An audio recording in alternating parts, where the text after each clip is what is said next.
Transition, the process of change from one condition to another. We are now at a new crossroad where change is evident once again. What does not serve us must transform us anew. Returning to our original state of oneness and true nature of that which created who we truly are. Confusion was the way of the past.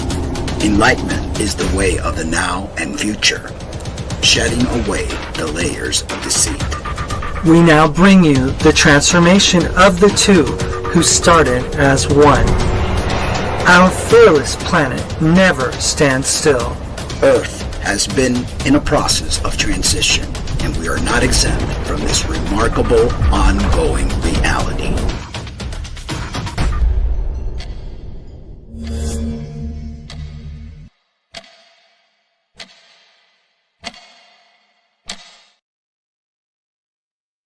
Well, good evening. Happy Friday. Yes. What's the day? It's not Friday the 13th. No, it's not Friday the 13th. It's Friday the 10th. The 10th. I mean, it's been... Could be Friday the 13th. with all the things that are going around. It's only, 10 days in? And shootings and fires and crazy things happen here in the States anyway. It's been... Oh, and Canada just lost their prime minister. I know. So, I mean... The world is starting off in a bang a flash. Yeah. And it's only the beginning because the new administration hasn't begun yet. So speaking about new administration and about things have not begun yet, today we have a reoccurring guest, an incredible woman with a heart of gold, Lisa Salazar. She's an author, a speaker, an advocate, and a spiritual health practitioner. Lisa transitioned back in 2008, just before turning 58. After a successful 35-year career as a freelance graphic designer, her professional life changed drastically, leading to virtual unemployment and the end of her 37-year marriage. Despite these challenges, she felt fortunate to have the support of her adult sons, siblings, and extended family, as well as access to healthcare through Vancouver's Provincial Health Services Agency. She suspects subtle transphobia led to her unemployment, as former clients admitted that they were concerned about public perceptions if they continued working with her. In response, Lisa pursued a new path, earning an MA in theology at VST and becoming a certified spiritual health practitioner. Hired by the same healthcare system that supported her transition, she now works as a hospital chaplain. Over the last 14 years, she has delivered over 100 workshops on trans issues, including LGBTQ2S+ elder care, advocating for dignity, inclusion, and the right to thrive. And now if I get this back here we go. Welcome to the show. It's Lisa Salazar. Hey. How's it going, Lisa? Wait, I need to unmute you. There we go. There we go. Okay, you can hear me now? Yep, we can hear you now. I'd like to say one disclaimer, very briefly, and that is that I learned something about myself when I was doing my master's degree. And one of our professors, now you have to realize that when you're doing a master's degree in theology, the amount of reading, the number of books that you're reading, and there's so much overlap between courses, it is really overwhelming. And it's at times it felt like trying to get a sip of water from a fire hose. And I was just caving. I was just overwhelmed by the amount of reading. And the professor of theology that I had for that course, he said, now, I want to admit something. I know we give you a lot of stuff to read. And I know that some of you are a little overwhelmed. But, you know, I went through exactly the same thing. And he used these words. He said, I'm a contemplative, ponderous reader and writer. What that means is that when I can't skim a book and get anything out of it. I have to read slowly. I have to read take in what I'm reading and think about it, and sometimes read the sentence or the paragraph over again before I move on to the next thought. And so I'm sure that there are some of you out there in this class who are like that. He was describing me to a T, because when I read a book, I have friends who read a couple of books per week, and they just devour books like crazy. It takes me a month or two to go through one of the books that they devoured in 2 or 3 days, because I have to process the information. Otherwise I don't enjoy it, and I don't engage with the book. It's just kind of like I flip the page and says, what did I just read? If I read too fast, I have to kind of be absorbing it. So all that to say that I feel I'm a much more effective writer than I am a verbal communicator. That's why I have never accepted an invitation to debate someone, because I'll be thinking about what the other person said. When it's my turn to talk, I'll still be thinking about what they said, and I haven't even started to formulate my response because I'm still processing what they're doing. And that's just the way my brain works. I need to absorb, I need to think about things. So being on you're a great writer. Well, So. yeah, I think because I can look at the thing and I can pay. Yeah, and the computer has been my salvation. I remember before I did the master's degree, when I did the master's degree, I was almost 64 years old. And the last time I had written an academic paper of any kind was back at San Jose State University in California, when I completed my BA in graphic design, and I had a couple of term papers that I had to write. And that was the last time that I wrote anything that was academic. So fast forward, 72 to, what is that? 50 years, almost. 40 years. Anyway, a long time, decades. But now, in those days, it was a typewriter. So if you made a mistake, you just pulled out the piece of paper and you started typing all over again. It would take forever to write a paper without mistakes. On the computer, I'm not a linear thinker. I just thoughts, one thought after the other, put them all out. Then I look at the page and I go, this should go up here. This should go down here. This should be up there in that sentence. Okay. And I rearrange things. So you can't do that when you're talking, but when I'm writing, I can. So thank you for your compliment. But all that to say that, yeah, when tonight I might find myself going down rabbit holes, and I need to kind of pull back and recenter and refocus before going ahead. So that's my disclaimer. And that's all right. We all have our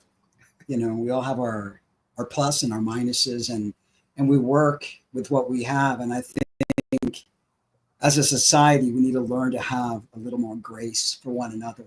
And instead of tearing each other down, as we've seen has been happening throughout, we need to learn to be more graceful and more understanding and accepting of our gifts, of our plus and our negatives. I'm just glad that we all don't have to use whiteout anymore. I remember that. I remember that little piece of paper that you would put, and then you would type. Oh my God! And when I was in high school, I took typing. Yeah. And I used to type very fast, 80 or 90 words per minute in the IBM thing. So yeah, I'm glad we have computers now. Yeah. For how long, I don't know. I mean, we could go down that rabbit hole, but. And then when you get AI helping you out with your writing, it's like, wow, you become like a scholar at that point. I know. So there might be a lot of people who have not watched the old interview. So I kind of want you to maybe give a little bit of a refresher course and tell us how things have evolved since we last interviewed you. Let's go with. You expect me to remember? No, I don't expect you to remember the last interview, but just how did you come about transitioning, and give us, even though we did give your bio, but kind of give us a little bit of,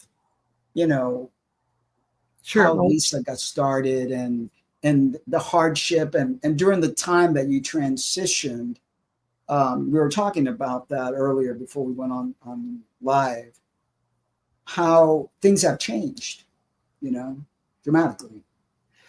Well, in the little bio that you read, the last part was that I do workshops for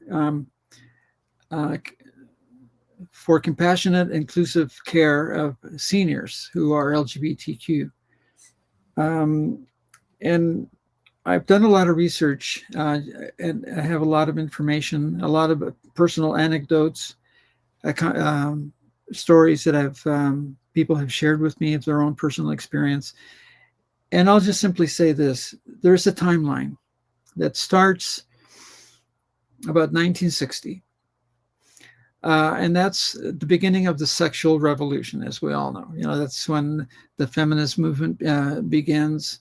The gay liberation movement is also beginning to things are beginning to happen, and so the 60s are marked by the love generation, a lot of openness, a lot of kind of the things that were social taboos or being challenged, and young people are expressing way more freely their sexuality, and all that is happening.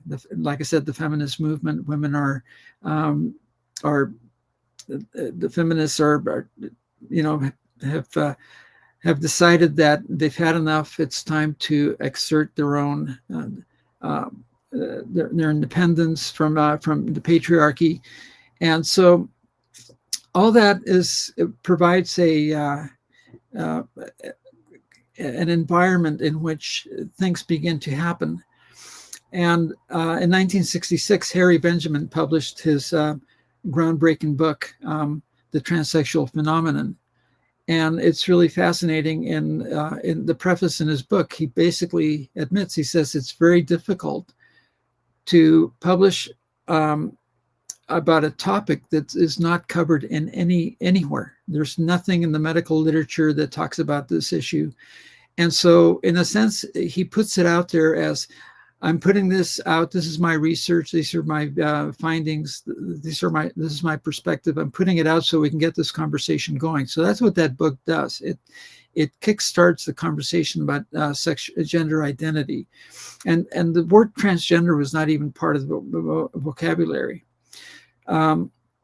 Soon after, another psychologist writes in a chapter in a book, and where he's picking up on what Benjamin has said, and he says that he thinks that instead of calling it transsexualism, it should really be called transgenderism, because from his experience, the people that he has worked with, there isn't a sexual motivation for wanting to present or to live differently. So he sees it more as a gender issue rather than a sexual issue, and so he suggests that the word transgender might be a better word to. He coins that word because he thinks it seems to be more accurate than transsexualism. Okay, so again, this is all theoretical discussion. And the word transgender doesn't come really into the vernacular, and you don't start hearing it until almost 1990. So my generation, I was born in 1950. I'm a proud baby boomer, but those who were born during the war and after the war, we're all part of that cohort. We all grew up in an environment where still to be attracted to someone of the same sex was still illegal and still deemed to be a mental illness. And if you dressed in the clothes of the opposite sex, it was called transvestism. That was also considered a mental illness. So it was all classified. It was all, it was yeah, it was pathologized and criminalized. So we grew up with that kind of oppressive kind of blanket hiding everything. So you didn't hear very many stories. And if you wanted to do any research, where would you begin? There was no internet. So I had no information. I didn't know why I felt the way I did. The few times that I asked questions as a kid growing up to my parents and to my brother, I had an older brother who unfortunately passed away when he was 38 years old. I was 35. Anyway, but I remember having a conversation with him one day, and I asked him, I might have been 9, he would have been 12. And I asked him, have you ever wondered what it would be like to be a girl? And he just became so angry at me. He said, oh, that is so sick. How, no. And it was just disgust. It was just so much disgust and anger that I just thought, oh, okay. So I'll never ask that question again to anybody. And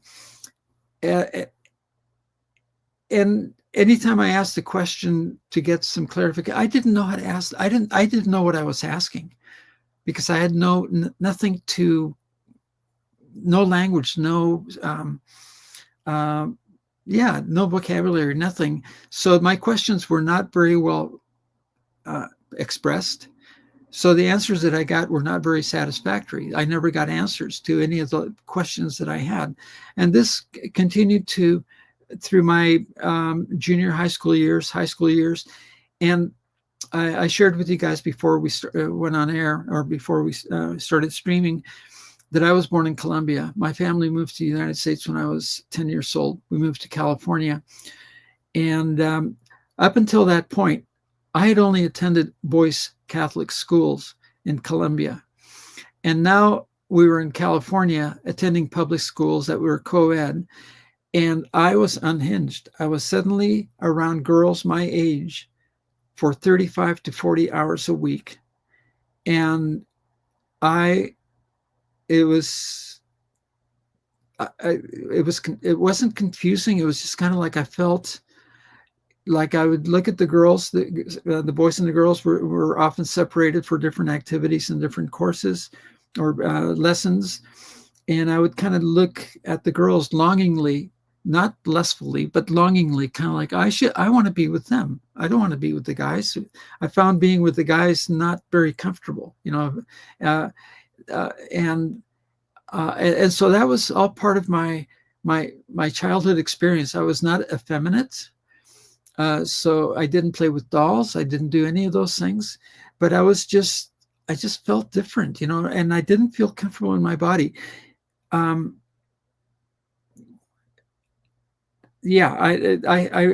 earliest memory I have of what would be maybe called gender dysphoria, being uncomfortable in my own body, I swear I could not have been more than 3 years old. Maybe I was 2.5.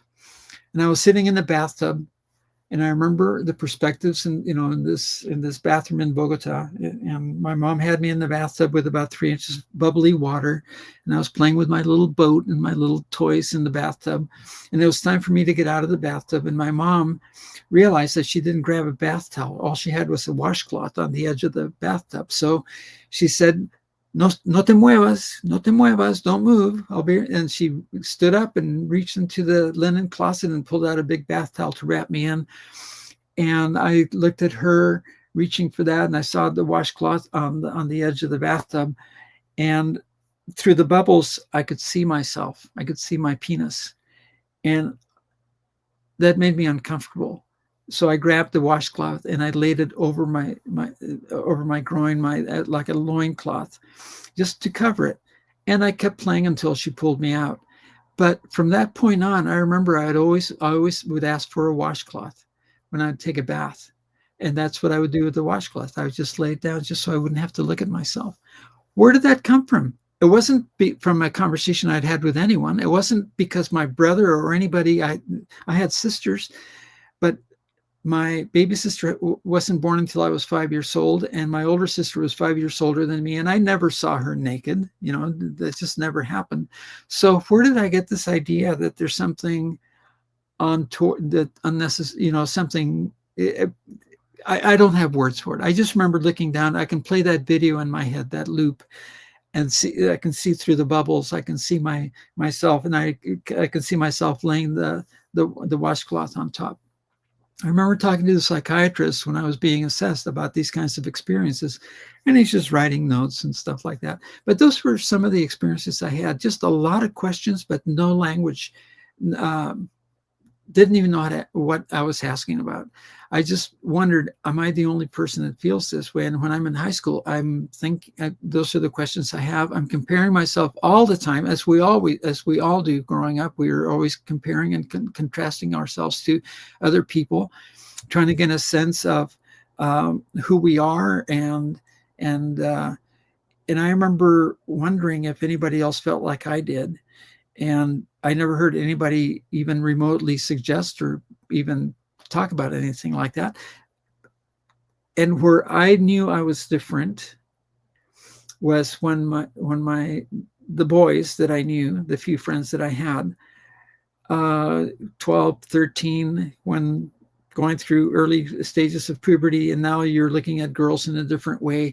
And I remember all the boys just talking about the girls. Oh, look at her. Oh, wow, she's got really good, tits and all this kind of, that kind of language where pubescent boys are fascinated by all this stuff.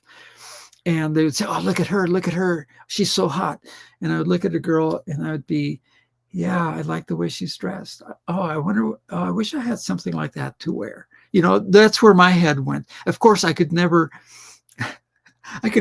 vocalize any of those things, because then, what would people think? My brother had already made me feel pretty stupid for asking dumb questions. Mm-hmm. So I wasn't about to expose myself, as it were, to my friends for fear of being bullied and really ridiculed. So I suppressed and repressed all these things. I did such an amazing job that when I came out at the age of 57, started coming out, it bowled everybody over. My whole family, nobody had seen it coming. No one in my life, because I had done such a good job of maintaining that facade that was required by society of what a man looks like, how a man acts, and my Christian faith. That's part of the story as well. When I was at San Jose State in the early days of the Jesus People movement, I went through a conversion experience. And I latched onto my new evangelical faith with both hands for dear life, because I really wanted to pray it away. I really wanted Jesus to finally heal me, and I sincerely believed that one day I would wake up and this would no longer be an issue. It would all be gone, and I would have never had to say anything to anyone ever. My secret would have been between me and God, and just like that, I would be healed. That was my expectation when I came to faith as a Christian. There's so much wrapped around that. I hate to interrupt you, because there's stuff that I really wanted. First, you were raised Christian as very well. Fundamentalist and in a very strict, Puerto Rican, full gospel Pentecostal background, and I grew up in the. So your stories are kind of similar, but before we go into that, this is one of the reasons that I believe that it's so important for education, although the conservative right feels like it's a horrible thing for us to talk about this to young individuals. And it's like, children are not dumb. Children have feelings. Children have a thought process. When you make this seem like it's something horrible, that it's taboo, then they're thinking that they're taboo. They're thinking that there's something wrong with them, when in reality, there's nothing wrong with them. It's just we're built different. And so I think it's so important. And we were getting to that point where we were educating people. Well, now that's being stripped away, and they don't realize the harm that they're going to be doing by that. Because it's like you said, you knew, and most of us knew from a very young age that something was wrong. We didn't have the verbiage, but we knew something was wrong with us. We weren't the same as other people. And instead of having understanding parents and an understanding system to allow us to evolve as healthy adults, they make us get into this hole, into this cave, and make us feel like we're terrible. But I mean, you said that you came from that Jesus People movement back then in the 60s. Is that right? In the late 60s, the 70s, yeah, late yeah, 60s, early 70s. Right. So that was like a bunch of youth that felt like they were free, right? I mean, because they were initially free as, you know, on the LSD or the, you know, just free living, hippie lifestyle. And then you became a Christian and you were a free Christian now. I mean, you didn't know all those rules and regulations. Well, what kind of experience, how did that kind of like? Well, the Jesus People movement, yes, it was kind of flower power hippies discovering Christ. But they pretty soon were absorbed by churches in Southern California with a lot of music, you know, very contemporary Christian music. That was the beginning of contemporary Christian music. Pretty soon they were just grafted into the mainstream, and they were part of the institutional church.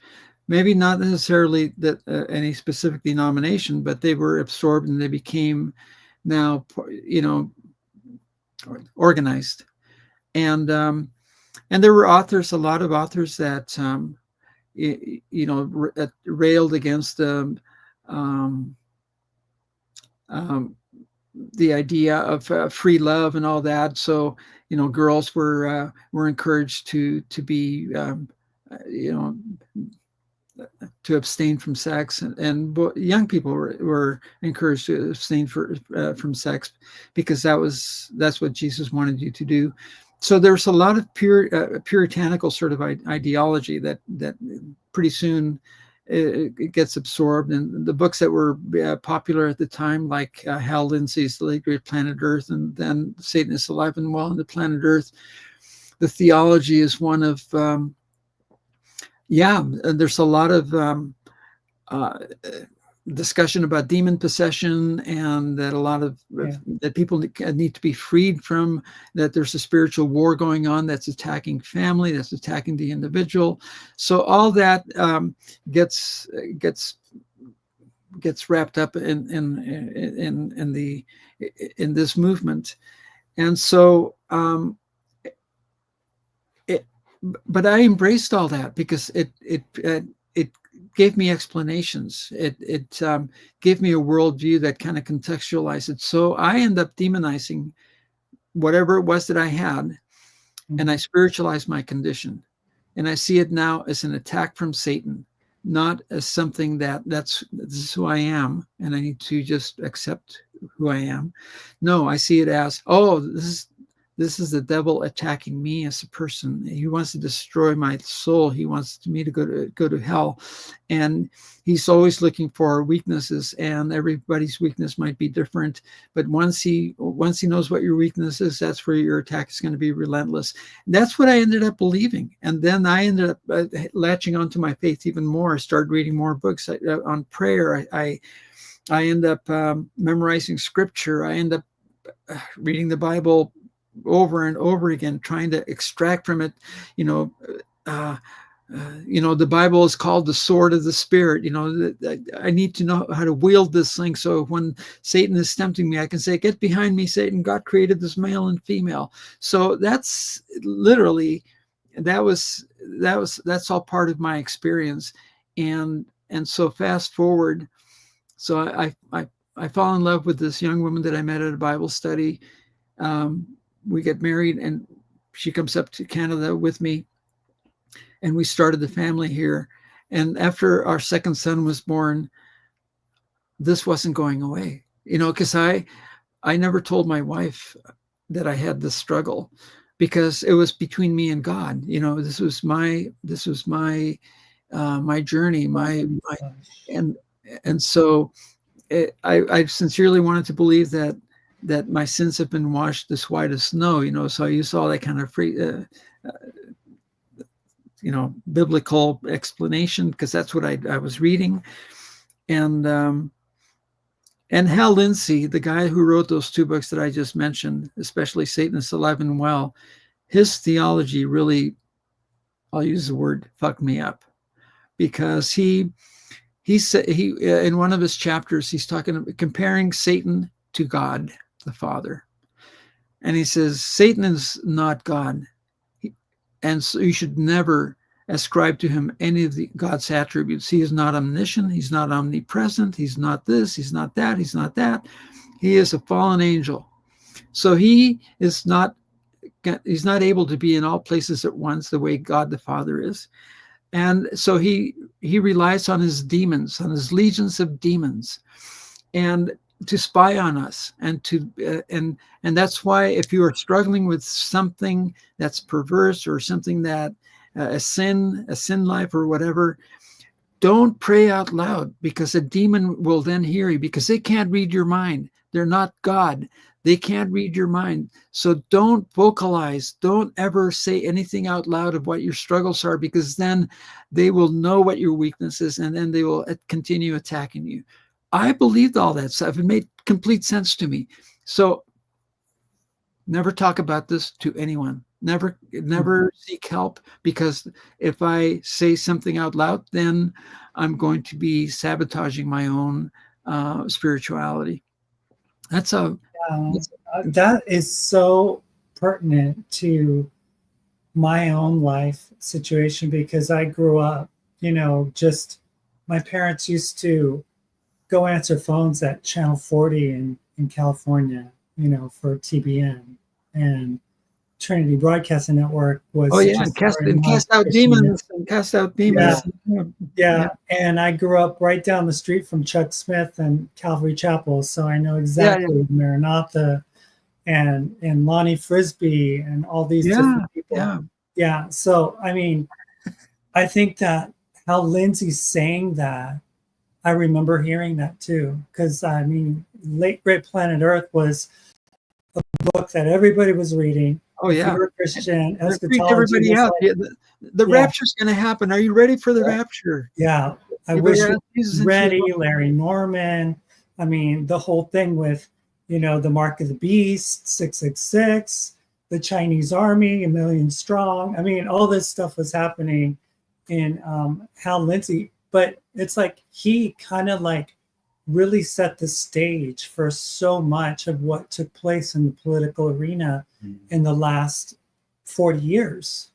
They pretty much planted the seeds. People like him and Jerry Falwell and others, they just planted the seeds for that. Yeah. So here's the thing where it begins to impinge on today is the fact that all these religious beliefs want to put a blame on the devil, that this is evil, that this is wrong. The purity codes in the Old Testament, all the 3 Abrahamic religions, so Judaism, Christianity, and Islam, are a lot of codes that describe what is construed as being holy and right and righteous and just and pure, and what is evil and unclean and dirty and all that kind of stuff. And these purity codes are so there's a theory in psychology. It has to do with disgust, the disgust factor, and it's the psychological roots of transphobia.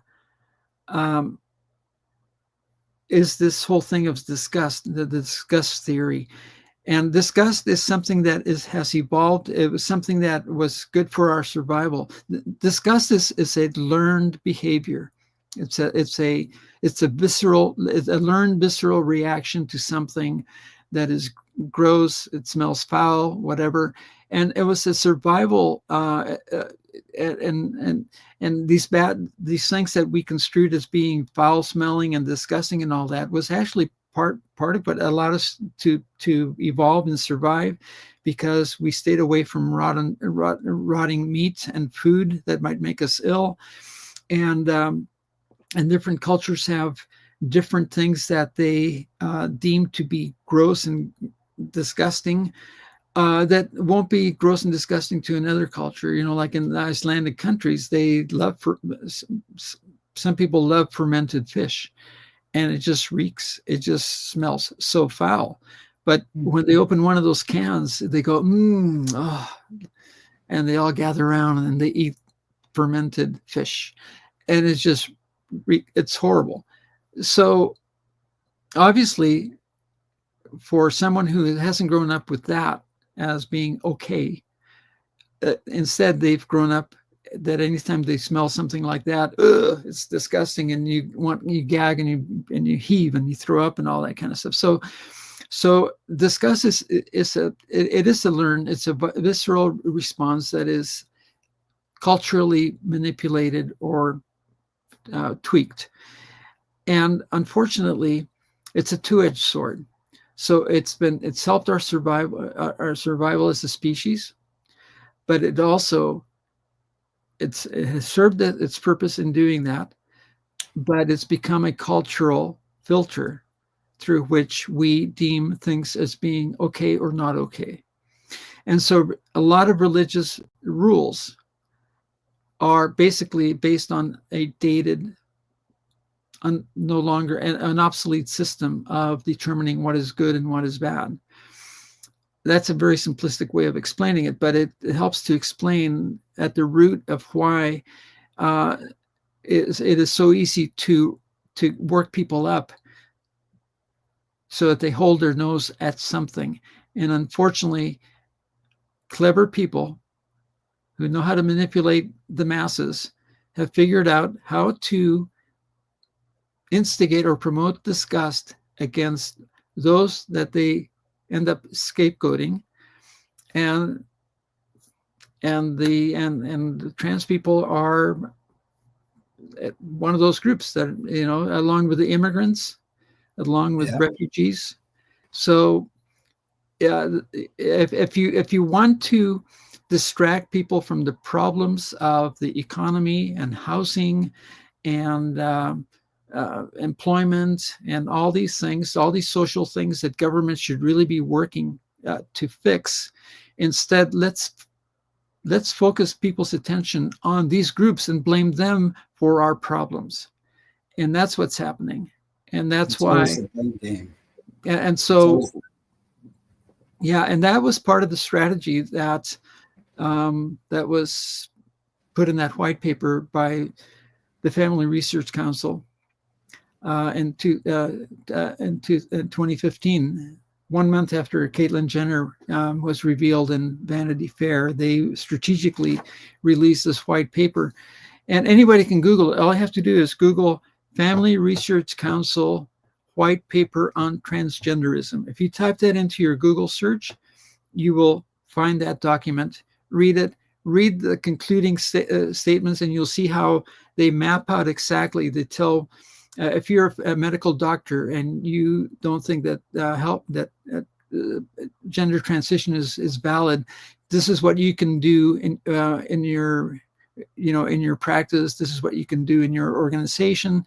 If you're a senator, or if you're a politician, if you're a representative, these are the kinds of strategies that you should be using.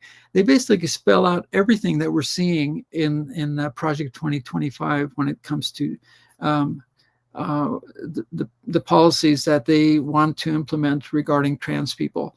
Basically, the erasure of trans people, because we want to use common sense. There's only men and women after all. That's common sense, and that's what Trump is saying.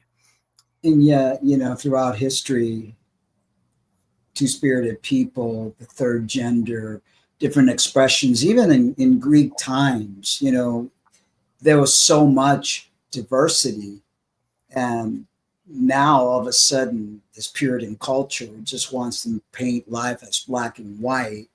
I think the church has a lot to blame for that kind of mentality. So our next question is, you got into. Yeah, you got into therapy type profession, and the direction that you went was as a spiritual health practitioner. Can you explain to us and the viewers what exactly is a spiritual health practitioner? So I'm sure everybody has heard the term or the job description of hospital chaplain. So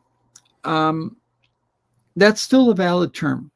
That's if people don't understand what I mean by a spiritual health practitioner, I will tell them I'm a hospital chaplain. The difference between and what's happening with that profession is that there's clinical training that's involved. It's not just being an ordained, and I'm not ordained, or having a degree in theology and having studied religions or coming from a particular religious persuasion. We learn how to come alongside patients and their families when they're at the hospital or when they're in long-term care, and to be empathetic, compassionate listeners, to help them process their pain, we don't have the answers. We don't come in and say, this is what you got to do. No, we listen. We wait for the opportunity to offer words of support and encouragement. We try to learn their story. We try to listen to. We listen to them. So there's a lot of clinical training. It's trial by fire sometimes. When you're asked to go see someone in ICU or to speak to a family whose loved one has just been admitted to emergency as a result of a motor vehicle accident. It could be any number of those kinds of situations, or it could be someone who came into the hospital for a surgery that is elective surgery, but they're terrified. They've never had an operation before. They've always thought of themselves as being squeamish around blood and stuff like that, and they're in the hospital, but they don't have any family in the area, so they're literally by themselves. And so, a spiritual health practitioner, we might be called in by the nursing staff or by a doctor to come and just be with that person and to support them.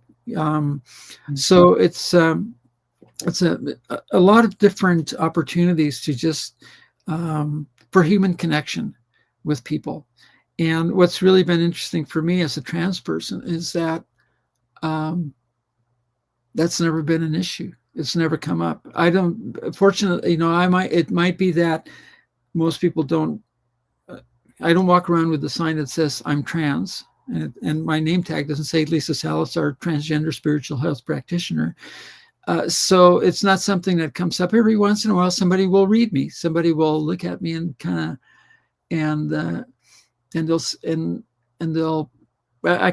you can tell when someone is kind of, where the gears, the wheels are turning in their head.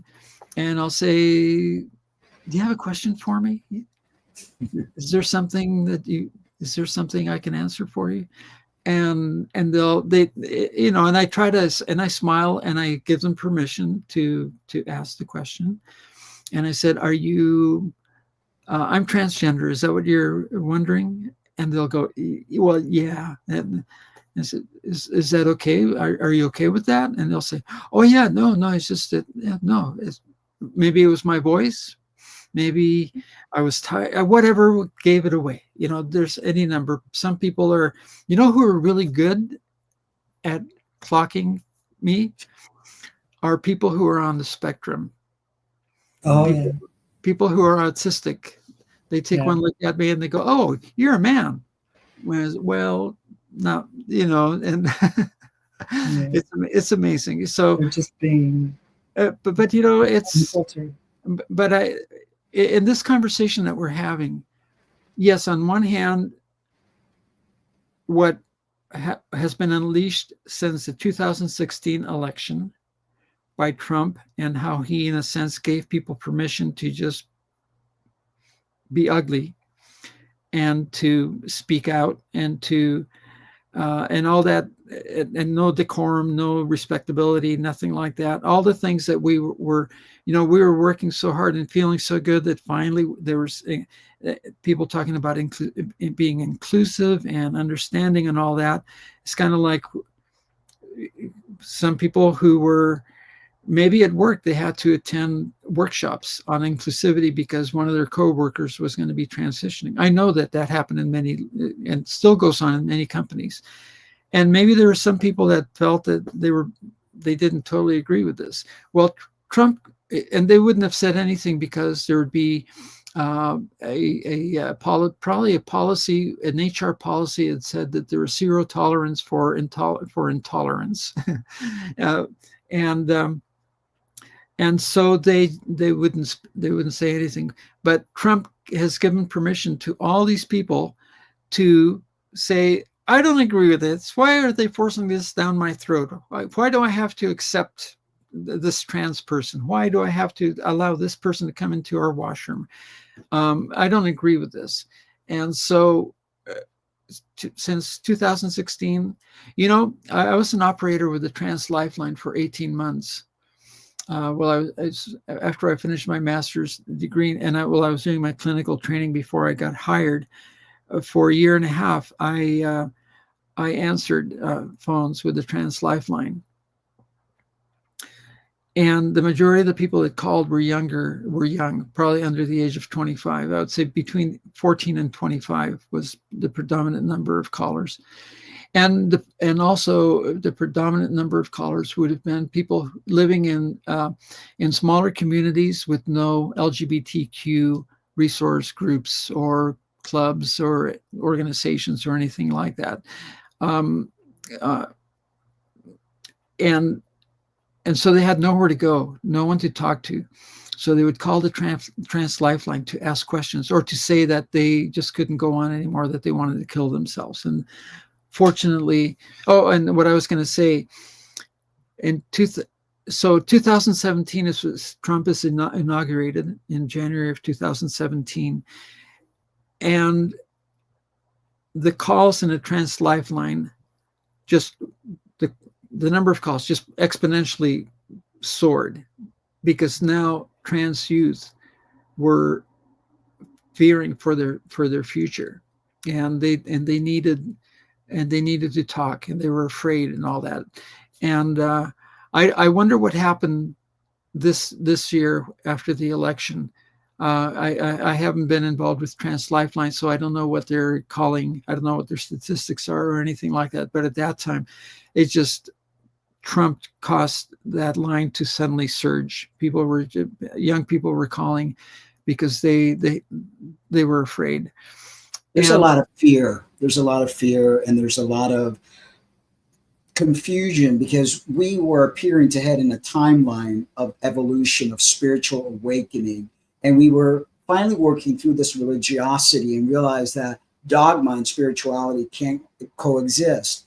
So what Trump did is he brought in this old view, the witch hunts, back into existence. And now people have become emboldened because of what he's done. And deep down, they know they're losing the battle, but this is their last hurrah of really trying to gather up all the witches and burn us all on the stake. And it's never going to happen, because we are evolving. There's a change in frequency, a shift in vibration of the planet and of the people. The new kids that are coming out, they're like crystal kids. They have a different frequency. The planet in and of itself is changing.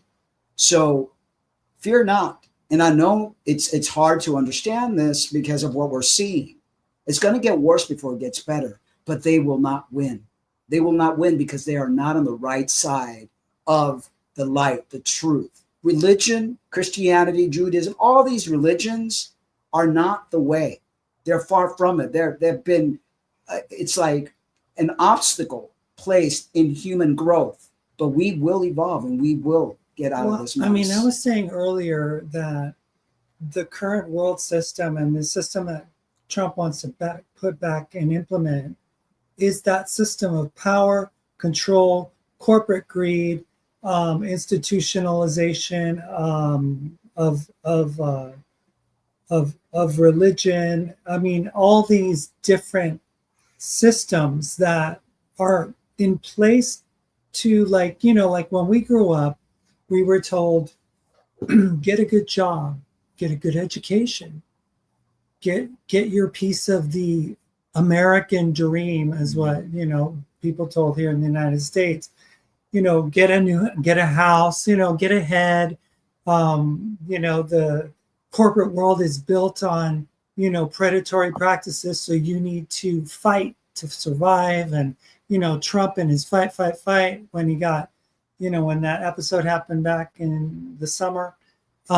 So these systems are built from a long time ago, you know, and they've been around for thousands of years.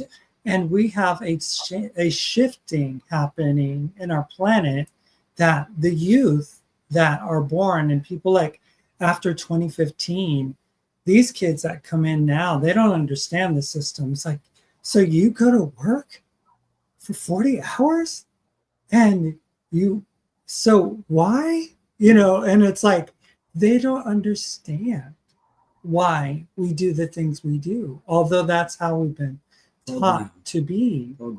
And those systems are dying, falling. Those systems, yes, Trump won. Yes, the world is in chaos right now. You know, war is in the air, but there is a new change coming, whether they like it or not.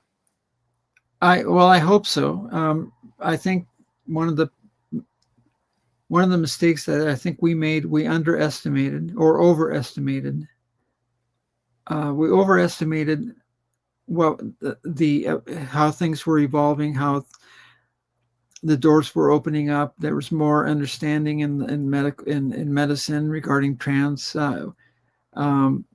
health, gender affirming care, and I think we may have underestimated the fact that there's a lot of resistance to all of this, and that resistance was not didn't feel that it had permission to express itself until Trump came, and I sincerely believe that, you know, Canada's a very multicultural country.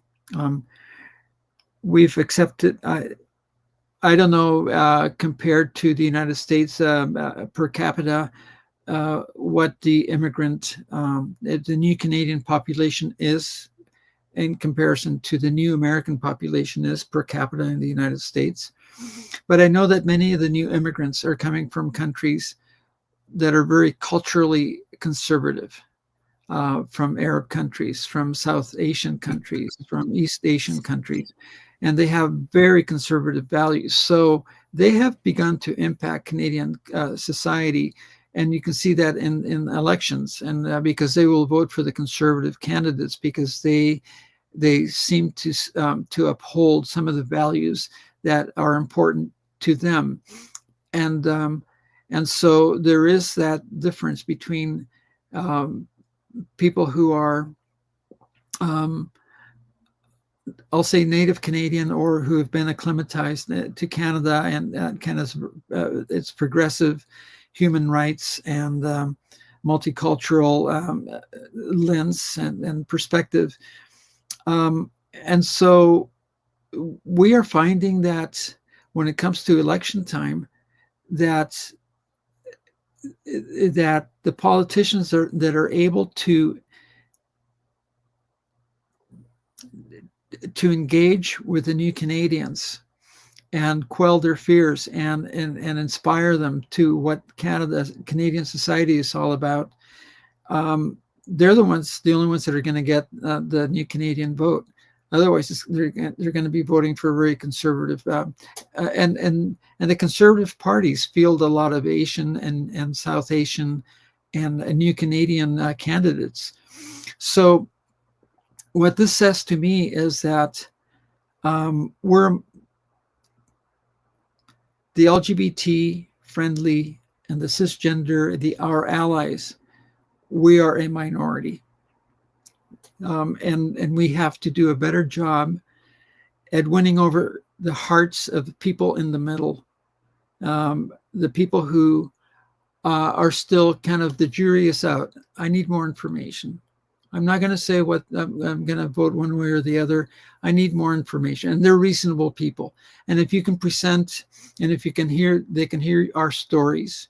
And I think that's why it's so important in the essay that I wrote, that I put out, that Mark is the reason why we're doing this interview, is because you read that and you thought this would be a good thing to talk about. And I end up by talking about a call to action for allies, that we need cisgender allies to amplify the trans voices, because trans voices alone, we're not loud enough. We don't have the financial strength to put out our message, not even remotely as to the extent that, the Republicans, how much did they spend? $275 million on anti-trans ads in the last 2 weeks of the campaign in the swing states. No trans supportive organization has that kind of capital to fight that kind of megaphone, and so we don't have the financial resources, so we don't have the muscle. Our voices, we're only 0.6% of the population, according to the Williams Institute. So that means 1 out of 160 people is a trans person. And so we could be screaming at the top of our voice and we're not going to be heard. We're not going to be heard.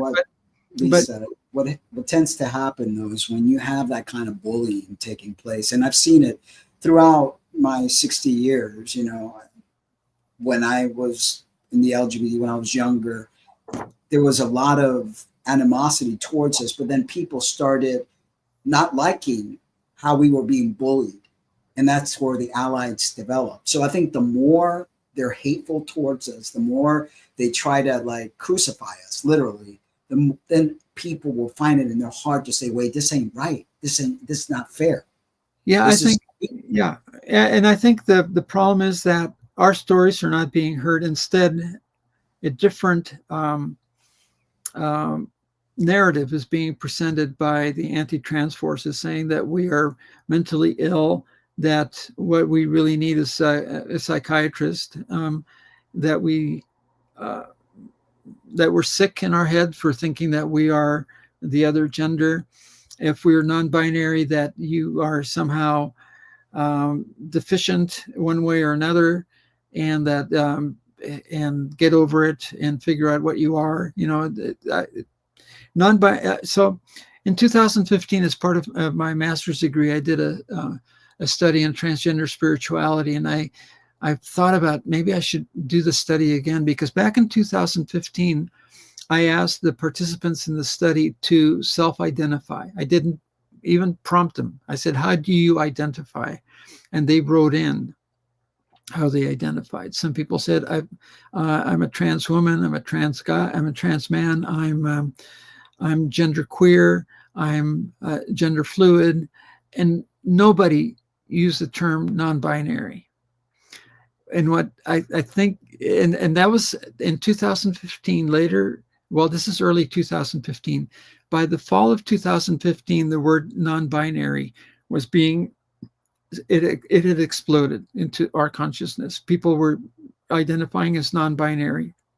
It's really dramatic how it all happened all in 2015. The word non-binary just suddenly, and then it took another 2 years or so before it appeared in the Oxford English Dictionary.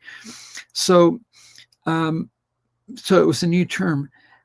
And I bet that and at that time, only 5% of people who participated in the study identified as gender queer or gender fluid, which today I'm sure those individuals would say they're non-binary. And I'm sure a lot of the trans men and actually we had slightly more trans men than trans women who participated.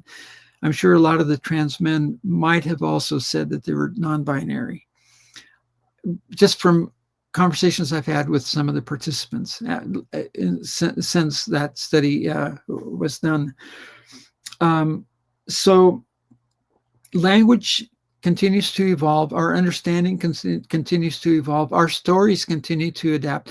You know what? I also know of a psychologist who was claimed to be trans friendly and working with trans people, who, I happen to know the mom who has a trans child, and when the child came out at the age of 12, identified as a boy.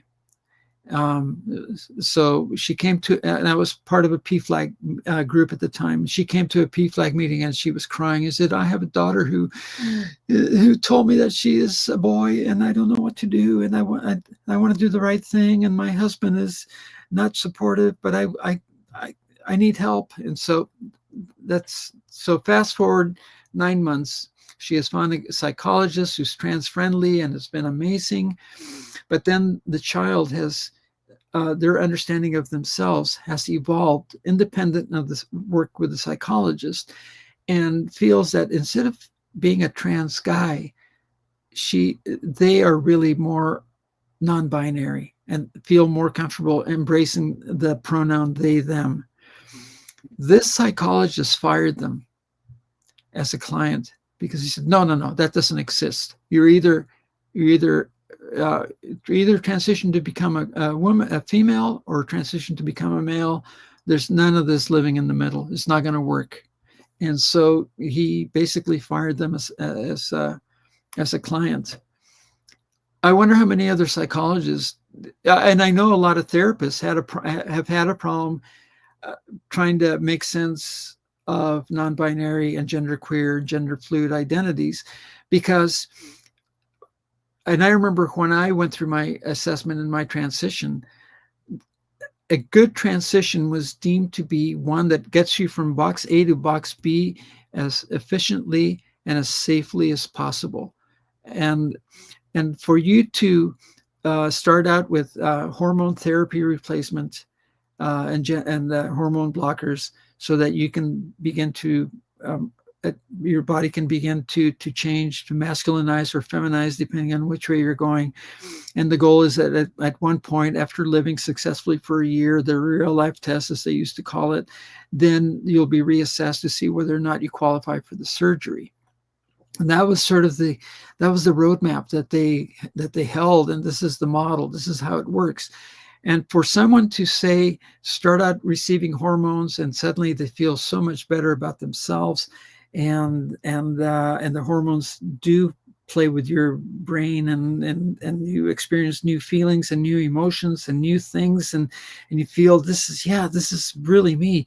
Wow, I don't think I need to get all the way to that box. I don't need to be in that sandbox. I'm really happy right here in this middle, because I don't really feel comfortable claiming to be what I was assigned, but I'm not sure I want to be that other assignment. I'm happy right here. Therapists didn't know what to do with that. They didn't know, because that was not part of their model. You know, they wanted to get you from box A to box B as safely and efficiently as possible. And if they got you there and you succeeded, then you were another check mark, another success story that they can pat themselves and saying, I did a good job with this person. But for someone to suddenly come into their office and say, I'm happy right here. I don't want to go. I want to continue taking hormones. I want to maybe do some modifications to my body, breast, top surgery.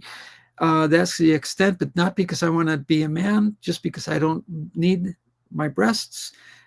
Whatever those things are that the person has deemed to be important for them or unnecessary for them. And I think that's where we're heading, is an evolution of the human species where it's not going to be a black or white, you fit in this box or you fit in that Well, box. it's never, yeah, the thing is that it's never been a black and white. It's just that now we Right. have the tools and the ability to make what we are inside, make the outside match what we are inside, whatever that looks like. And each person's journey and each person's image of themselves is their own, you know. And you can't say, you can't use the cookie cutter approach and say, this is what we do for those who are assigned male at birth to get them to be women, and this is what we do with those who were assigned female at birth to make them into men. That's been the DSM, the not the DSM, the W path. You know, even the revision in 2013, it didn't have any language about non-binary. So it's the same system, though. You know, it's like we are trying to run away from that religiosity, from that binary system, and yet in the trans community, we're sticking to that same system. I mean, the system can only survive when those implementations are in place, when we have that patriarchal system in place to secure the world order. I mean, as long as men know their place and women know their place, then the world is going to be a good place to live, right? That's what they would say. But the reality is that the world is changing. We are changing. And what I said earlier, I didn't say that it's going to get better necessarily, because it's not going to get better. Unfortunately for us, in the next 20 years, it may be some of the roughest patches of life that we're going to have to live, you know. But in the ultimate idea of what this planet is intended for, this is not the system that is going to be in place. That's why I'm hopeful and I'm expectant of some change happening. And, you know, it's not going to be overnight. It's not going to be a political change. It's not going to be Democrat, Republican, conservative, liberal, because this has nothing to do with any of that. Because we have a system in the United States that's predicated on a two-party system. But if people peeled the onion and really looked underneath the engine, it's the same engine. It's motivated by the same things. Corporate. It's driven by the same things. It seeks power, control, and authority. The United States has over 180 military bases, 800 military bases around the world. It doesn't say it's an empire, but it's an empire. But it is. And the empire wants to stay in power. And they use religion and the whole rhetoric of dogma to accomplish that. But the changes are going to take place, whether humanity is ready for it or not. The earth is ready for it. So it could mean that humanity won't be a part of the new earth, or it could mean that we supersede this dimensional experience and exist in a different dimension. I don't know if that's too much for many people, but I think that it's just so, it's like in the scope of like the reality of our spirit, gender is really not important. It really has nothing to do with anything but procreation, you know, what sex one is in life.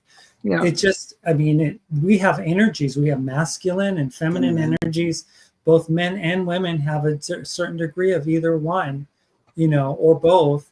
And for those of us who are able to dance this life in a way that is able to express both, we were heralded in the past, in the times of the past. You know, we were the shamans, we were the healers, we were the people that people look to for spiritual guidance, you know, but we're now demonized, you know, because we're a threat to the system. We're a threat to power, and they don't like let's just be maybe a little more direct.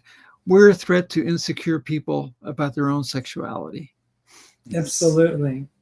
Isn't it Absolutely. isn't it interesting that when it comes to the consumption of adult content that includes trans identities, that the the states that consume the most per capita are in the Bible Belt. They're in the Yeah. southern United States. It's where all the evangelicals are. They're the ones that are consuming all the trans pornography. Why are they so fascinated with us? It's because they're so insecure about their own sexuality. But if they were this, if people, if their names were revealed and published, it would be amazing. It would be amazing if all the identities of all the evangelical Christians who are out attacking, look at how many politicians, Republican politicians, have been caught with their pants down, literally in men's washrooms, because they're having same sex And pastors, and yeah. So that's the real truth, is that people are sexually insecure, and trans identities and non-binary identities make them uncomfortable because they're uncomfortable with their own sexuality. And it just we're in their face, although we don't put ourselves in their face. Anyway, the point I was making, going back to why it's so important for our stories to be heard, is that in the workshops that I've done, I present a lot of statistics. They used to be 3 hours long, the workshops. I had a lot of information, and they were really well received. And little by little, I started to cut it down. And because statistics, if anybody wants statistics, they can just Google stuff. I give people, I say, if you're interested about this, Google this. If you're interested about this, Google this.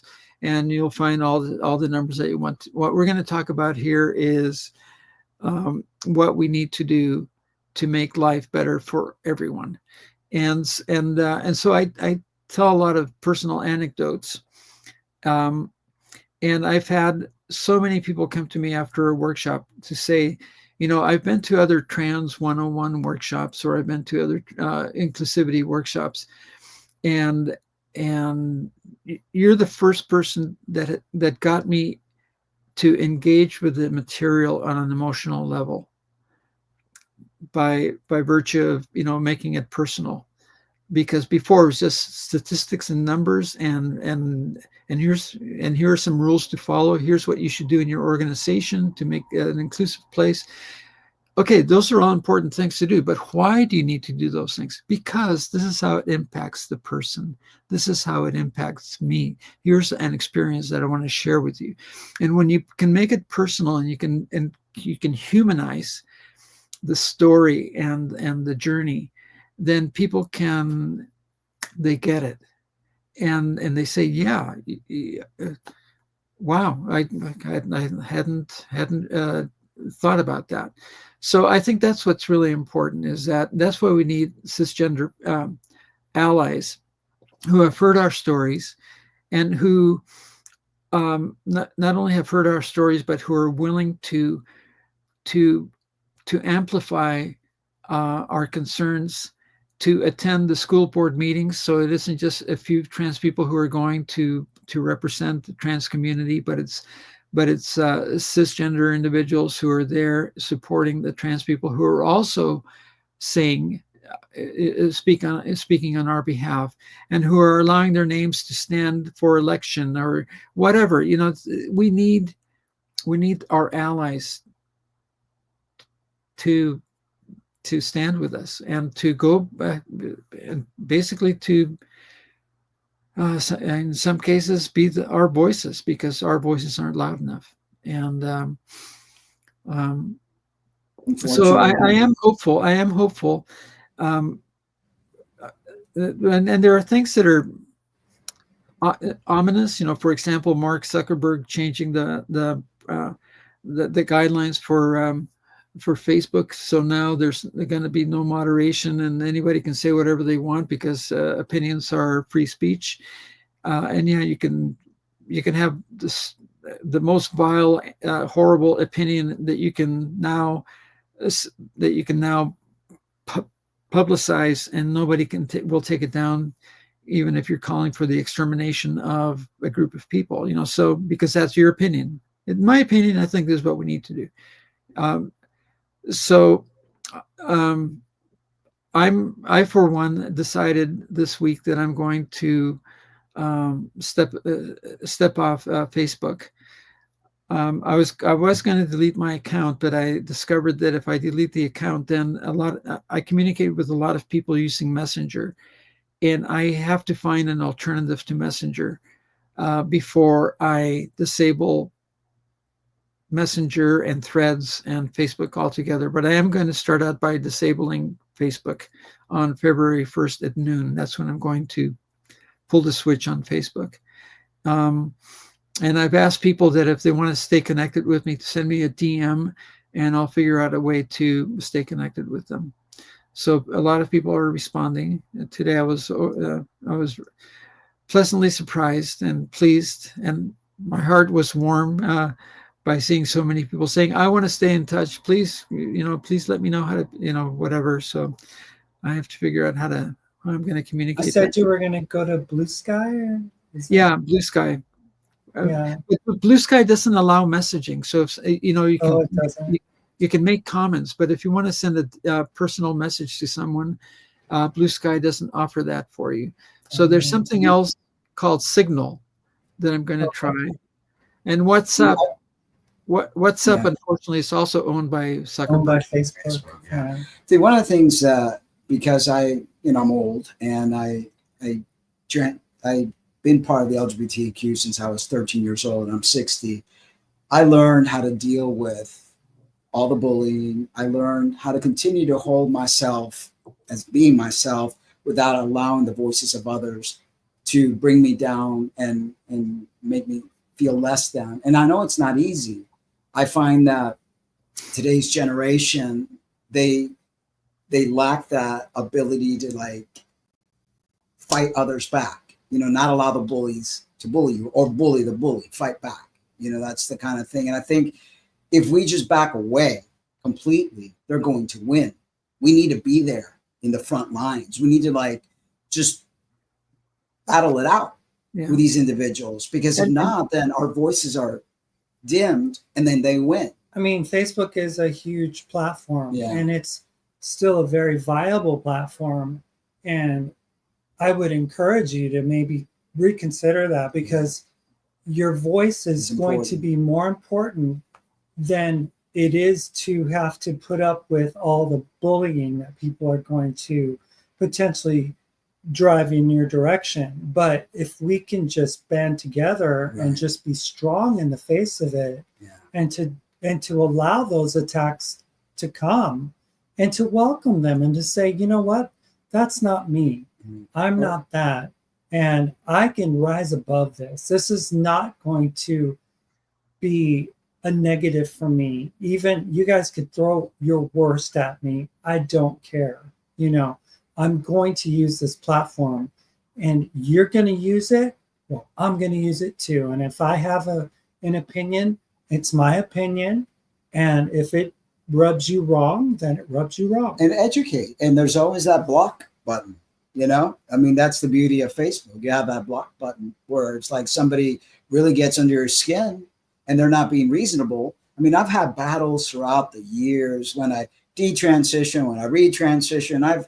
I've been all over the map because religion had a lot to do with it, guilt and all sorts of things. But I've always been able to hold my own and try to educate. I've even turned certain people around because they admire the fact that, wow, I stood up. But we get to a certain age where it's like my give a damn is busted at this point. So it's like, I don't really give a damn what you have to think about me, what you want to say about me.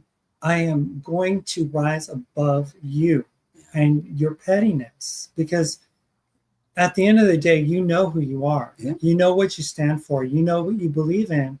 You know why you are here, and it is to bring light. And if using Facebook is the best way to bring light, then shine away. Shine on. Don't let the bullies win. They have no jurisdiction over you and your platform. Well, thank you. I appreciate the encouragement. Part of my motivation for doing it also was because, I mean, Zuckerberg makes so much money on advertising revenue as a result of the algorithms that they have and the data that they're mining from all of us. And it just makes me sick that people like him who have made their billions on the backs of their customers can then turn around and create an environment where they just shrug their shoulders and because that's what do they say, that controversy and anger drive traffic. Yeah, algorithms. Yeah. And well, Zuckerberg, the way Facebook even started was he basically, kind of stole information from somebody else to take the credit, and then he literally built it off of his own indiscretions of illegal activity. So we have a choice, whether these platforms were made illegitimately or if they want to spread all kinds of vile things. I think it's important to keep our message strong. And I don't see any third-party platform out there that is going to be a bigger platform for any of us than the ones that exist currently. Because Blue Sky, you can't message. It's like a progressive bubble at that point. So we got a progressive bubble in Blue Sky. They've got a conservative bubble over there, right wing X, and Facebook is it used to be kind of like in the middle. Now it's going towards conservative. So, I mean, I don't know. I think it's a game. Yeah. And I think we should be willing to play the game and get our faces hit, and keep going. Keep going. And that's how Stonewall, tell them we're not going to go away. One day, those that were in Stonewall got tired of the cops beating up on us, and they rise up and they turn things around. So we have to be brave. We have to. I'll take your sentiments under advisement, and what I'm going to do is I'll do a Facebook poll, and I'll ask my followers, the people who are my friends on Facebook. I'll say, okay, so I got some feedback, and I'm having second thoughts. What do you think? And I'll ask them, on a scale of 1 to 10, or yes or no, whatever. I'll devise a little survey. And I was, like I said earlier, I was heartened by the number of people who have responded with direct messages saying, I want to stay in touch. I want to stay in touch. I think I have 2,200 friends on Facebook, and people that I have actually met face to face, of all those 2,000 plus, maybe 200 at most, and the rest are just friends of friends, acquaintances, and a lot of trans people. As a matter of fact, my Facebook friend count went up in 2011 when I engaged Michael. What's the guy's name? Christian guy? The evangelical pastor who wrote.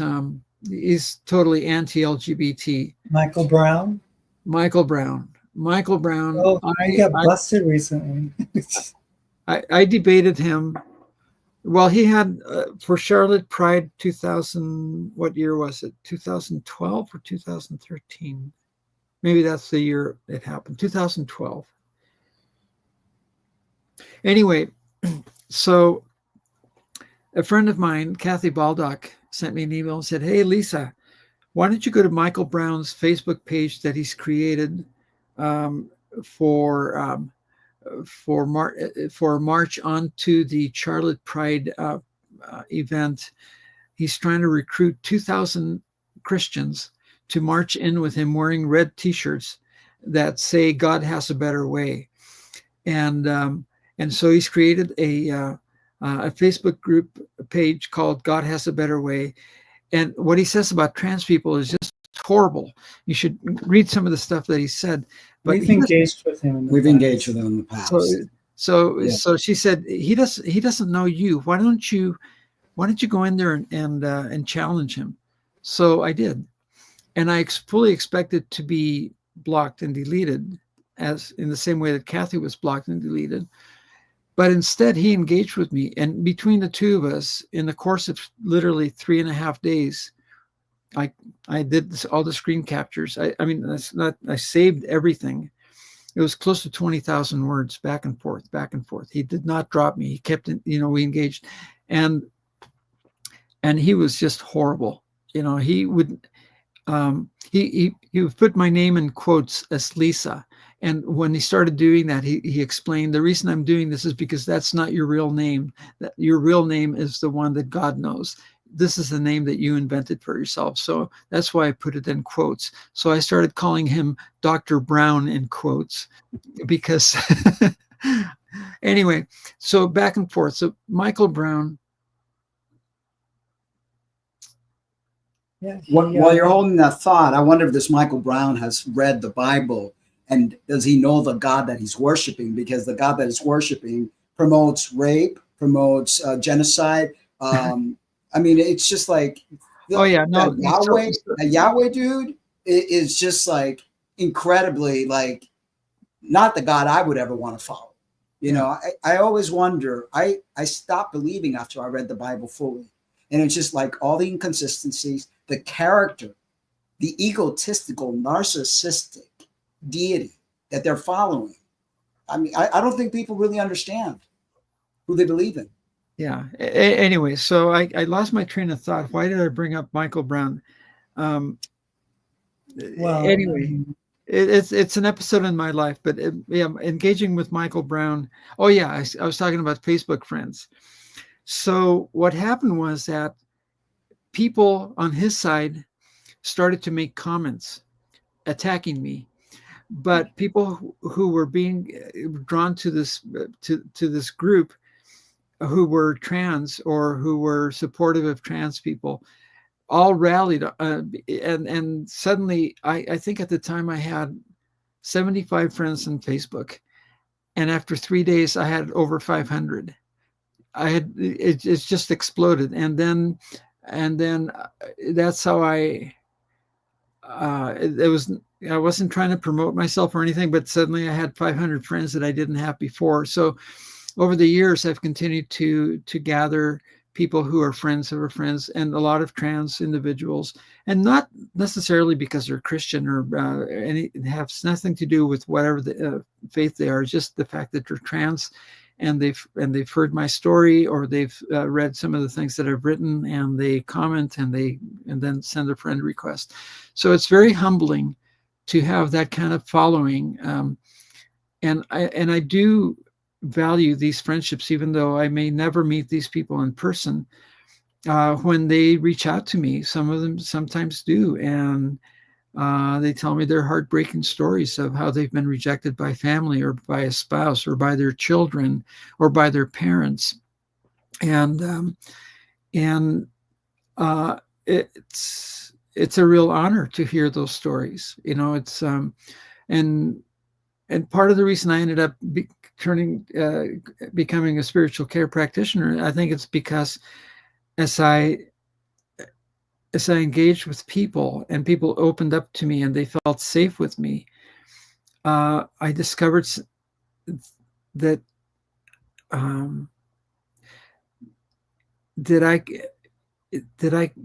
somehow I could offer, there was something positive happening. I couldn't put, I can't say, oh, that's my calling. No, it wasn't that at all. But it's kind of like, I want to take this seriously. I want to know how to be better at coming alongside people who are hurting and people who are being attacked, or people whose life who are thinking life is over, that they can't go on anymore.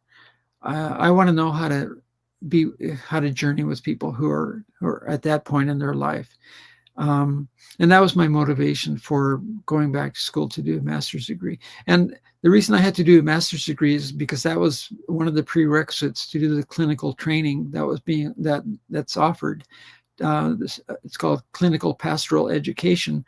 And the requirement is you have to have a master's degree in theology or psychology or sociology, social work, or any one of the medical sciences. So you have to have a master's degree to even qualify before you can apply. So of course I didn't have a master's degree, so I had to do that first. And yeah, it's not when I transitioned in 2008, and after I had my surgery in 2010, even then, my thinking, my future, what it's going to look like, I'm going to still be a graphic designer. I'll just blend into the woodwork. I'll be a private person. I'll be minding my own business, and life will hopefully continue.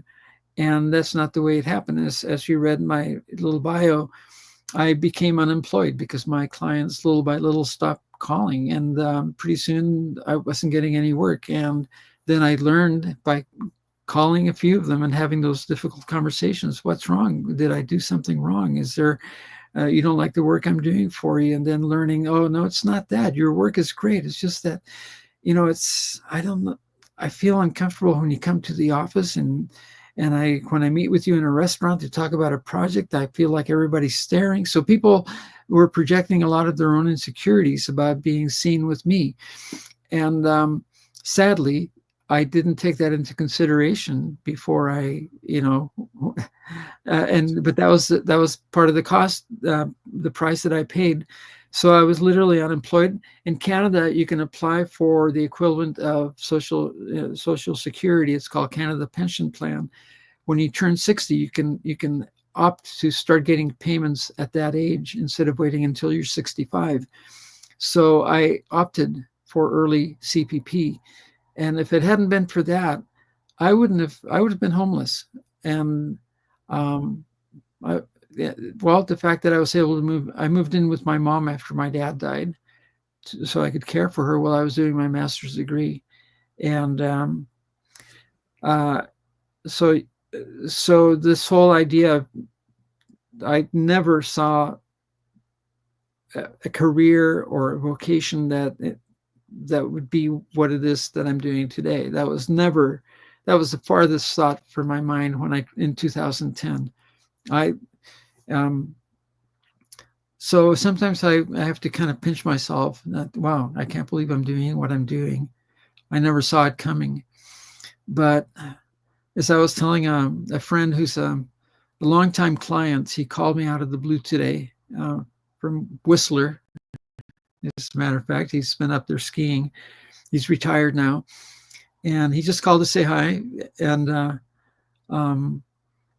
then he was asking me if I was still working at the hospital, and I said yes, I was. And he said, "And how do you like it?" And I said, "Jacques, when I was doing work for you so you could sell your products, and I was doing your product sheets and your ads and packaging and all that, I used to love doing graphic design, and I felt so lucky to have a job that I loved, to be earning it, and to be getting paid for it, because I just love seeing the stuff that I designed on store shelves or on a billboard or a truck going by with a logo that I had designed. I loved helping people sell their services or their products, and at the end of the day, that was really gratifying. But not as gratifying, and not on the same level as the satisfaction that I get coming home every day from work after having had what could be you could say a very difficult day with the sad things that I saw, the sad stories that I heard, the brokenness that I saw. I come home fulfilled in a way that I had never experienced before. And I feel really blessed and lucky to be able to be doing what I do right now. And And yeah, the fact that I'm trans, I wouldn't be doing this if I hadn't transitioned, if I hadn't lost what I lost, if I hadn't gone through, this life change. I don't think I would have, I think my eyes would have stayed on very temporal things.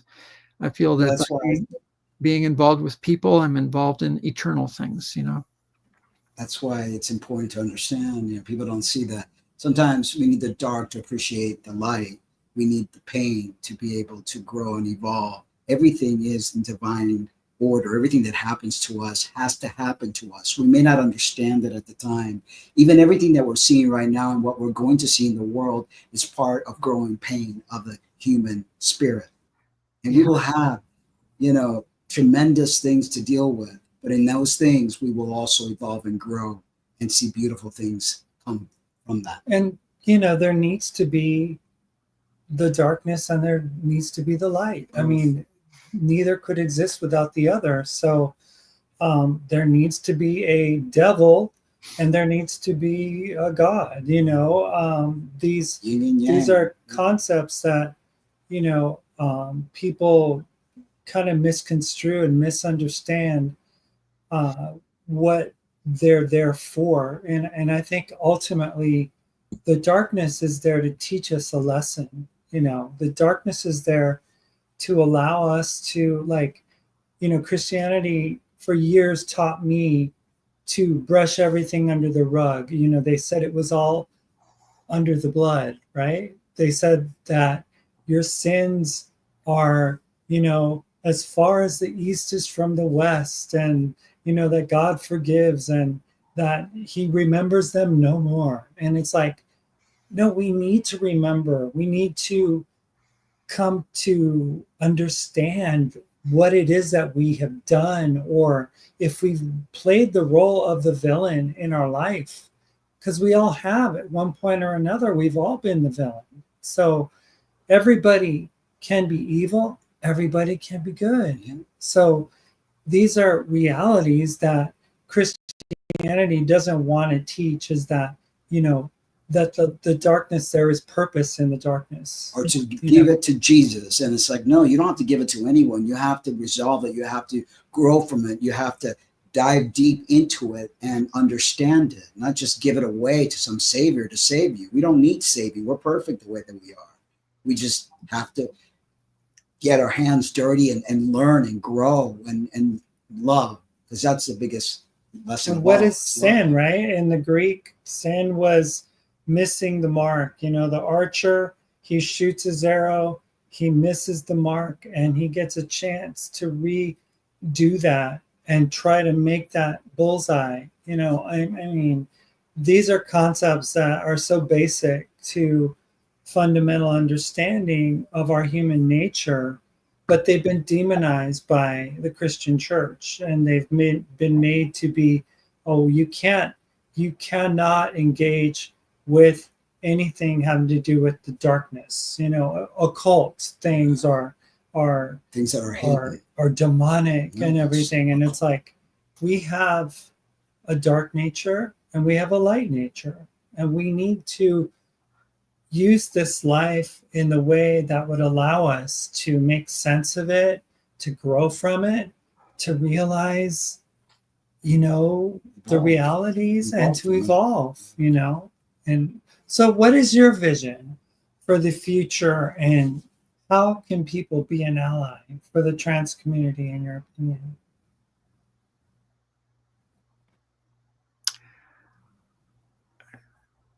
It comes down to just simply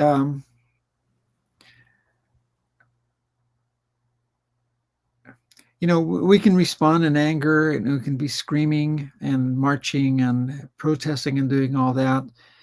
And there's a place for that kind of protest. There is that place for that kind of civil expression, civic expression.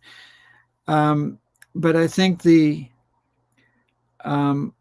number of people that I'll use as an example those comments that I've heard from people who've attended the workshops, that if we can if we can engage people on a personal level so that they can hear our stories, and we appeal to their emotional intelligence.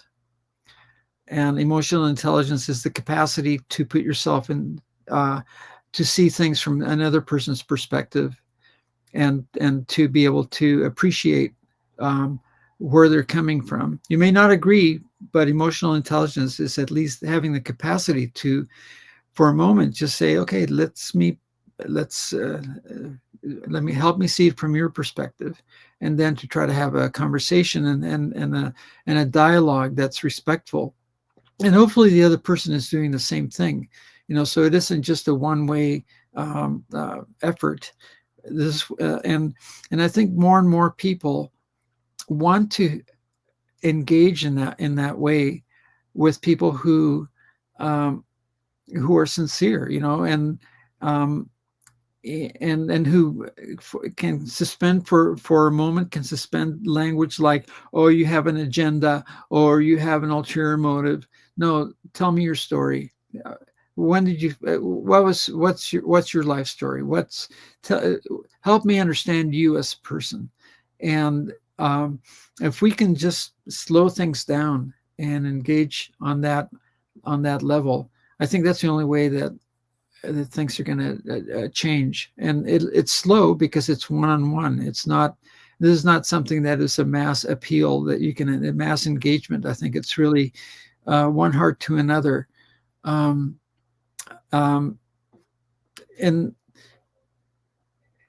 so I encourage anybody who is cis, as well, anybody who is under the trans umbrella, to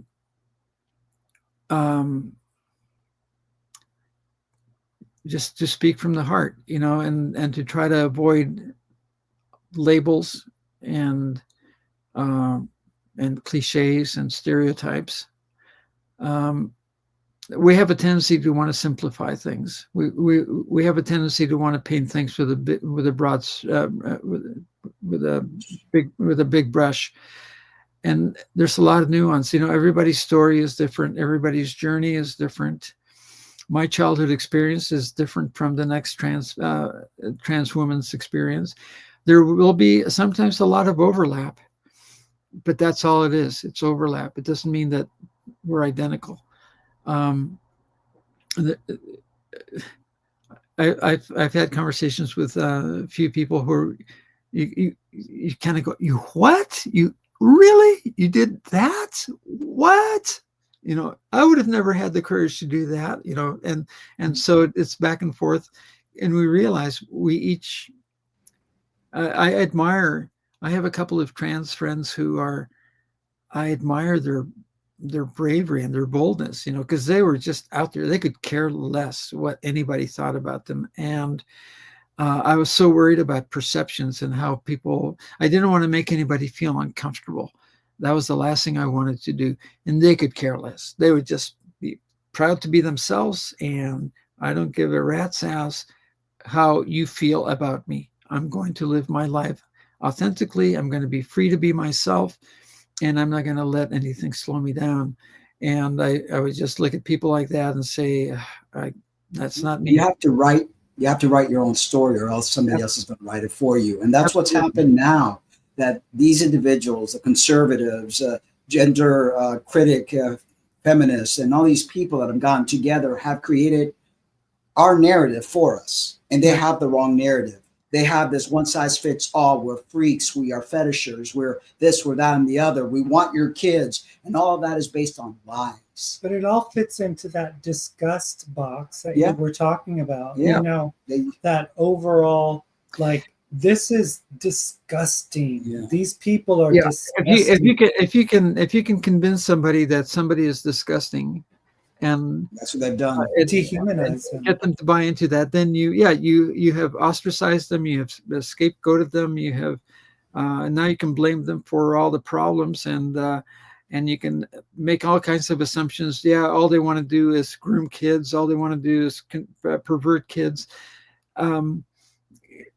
I went to a rally here in Vancouver at the Vancouver School Board when a whole bunch of very religious people protested when a policy that had been in place for 10 years. It had been placed it was originally put in place in 2004, and it was to help administrators in schools to create a welcoming environment and to provide guidelines for teachers and educators when a child came out, or when there was bullying that was LGBT related and all that, to create a safe space. And these guidelines were a lifesaver for many young people in the school system in Vancouver. And in 2014, the school board said, okay, we've had this policy for 10 years. And in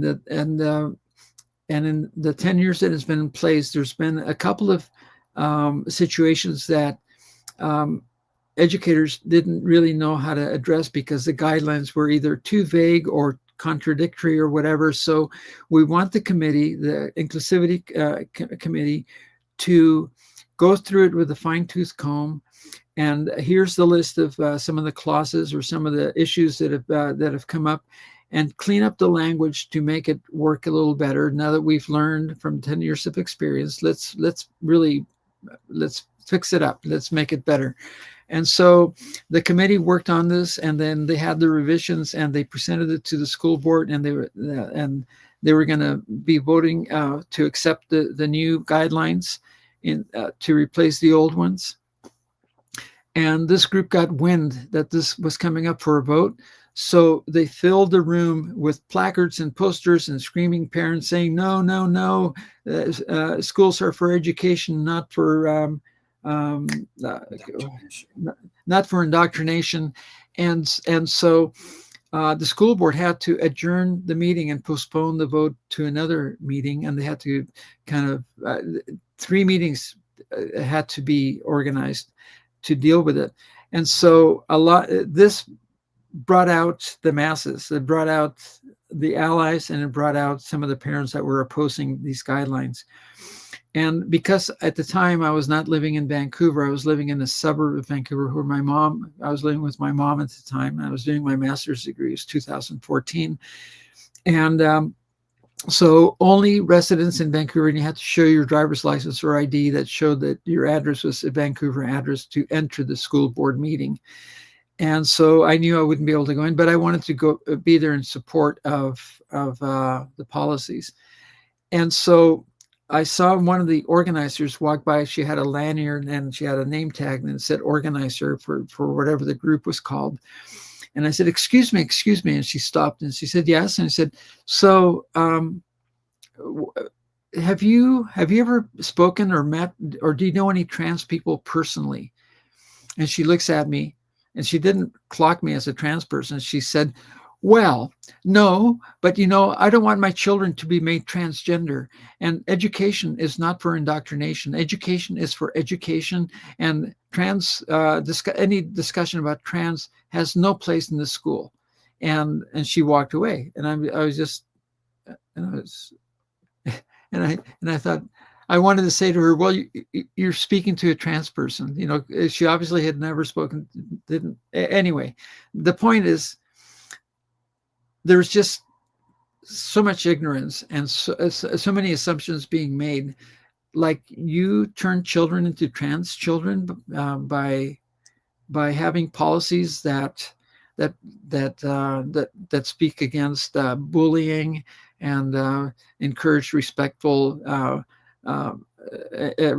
environment, and where if a child comes to a teacher and says, I can't talk to my parents about this, but I like girls, or I like boys, or I think I'm a girl, or I think I'm a boy, whatever. The fact that the guidelines, that the policies that were in place was just to help then a teacher know what to do and what kind of referrals to make to the counselor or to the principal, to ensure that the child would be safe in the school and would feel safe and heard in the school. and usually in all the Vancouver schools, they had a zero tolerance for any kind of bullying of any kind. Now, a study was just published not too long ago in schools where these kinds of policies have been in place, and this is a longitudinal study. What they discovered that this was one of those blessings in disguise. Nobody anticipated this, but one of the groups that has benefited the most from these kinds of policies are boys who are cisgender boys who were typically bullied for either being too short, too nerdy, too tall, too skinny, too chubby, whatever. Boys in schools where there's zero tolerance for bullying, for bullying, these boys weren't being bullied, not because they were LGBT, because they weren't, just because they were different.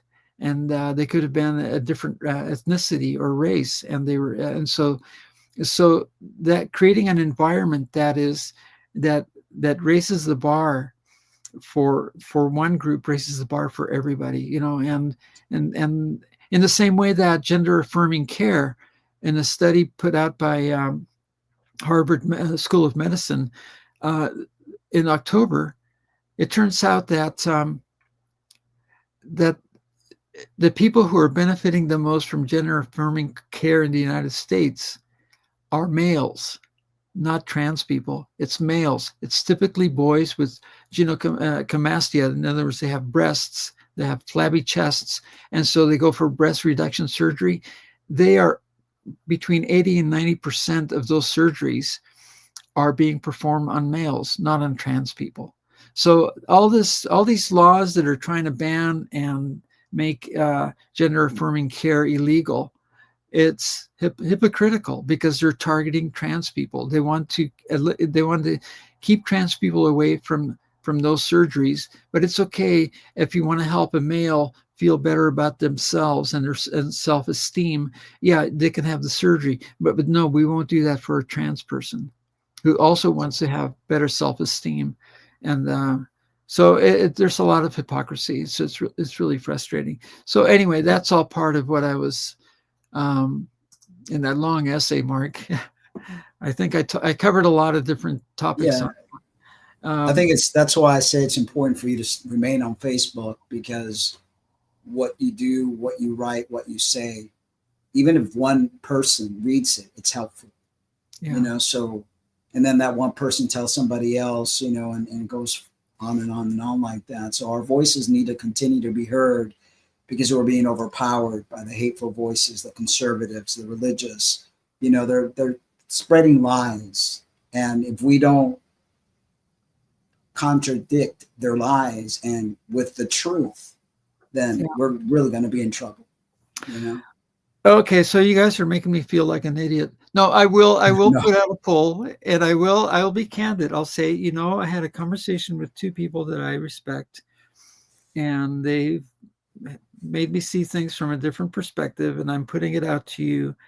I'd like to get some consensus here. You know, I thought I was going to do this on February 1st, but now I'm having second thoughts.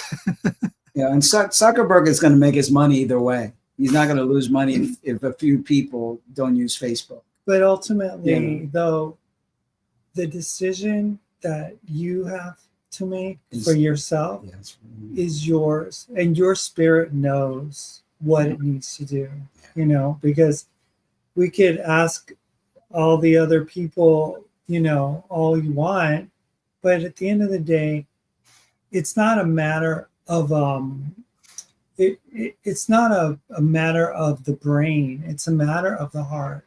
And your heart knows what it needs to do, whatever that might be, you know. And I'm not here to suggest either or. I'm just saying we would benefit from your counsel as a wise one, you know, that knows about trans life as we age, as we get older. I mean, I'm 54, you're 60. I'm 60, yeah.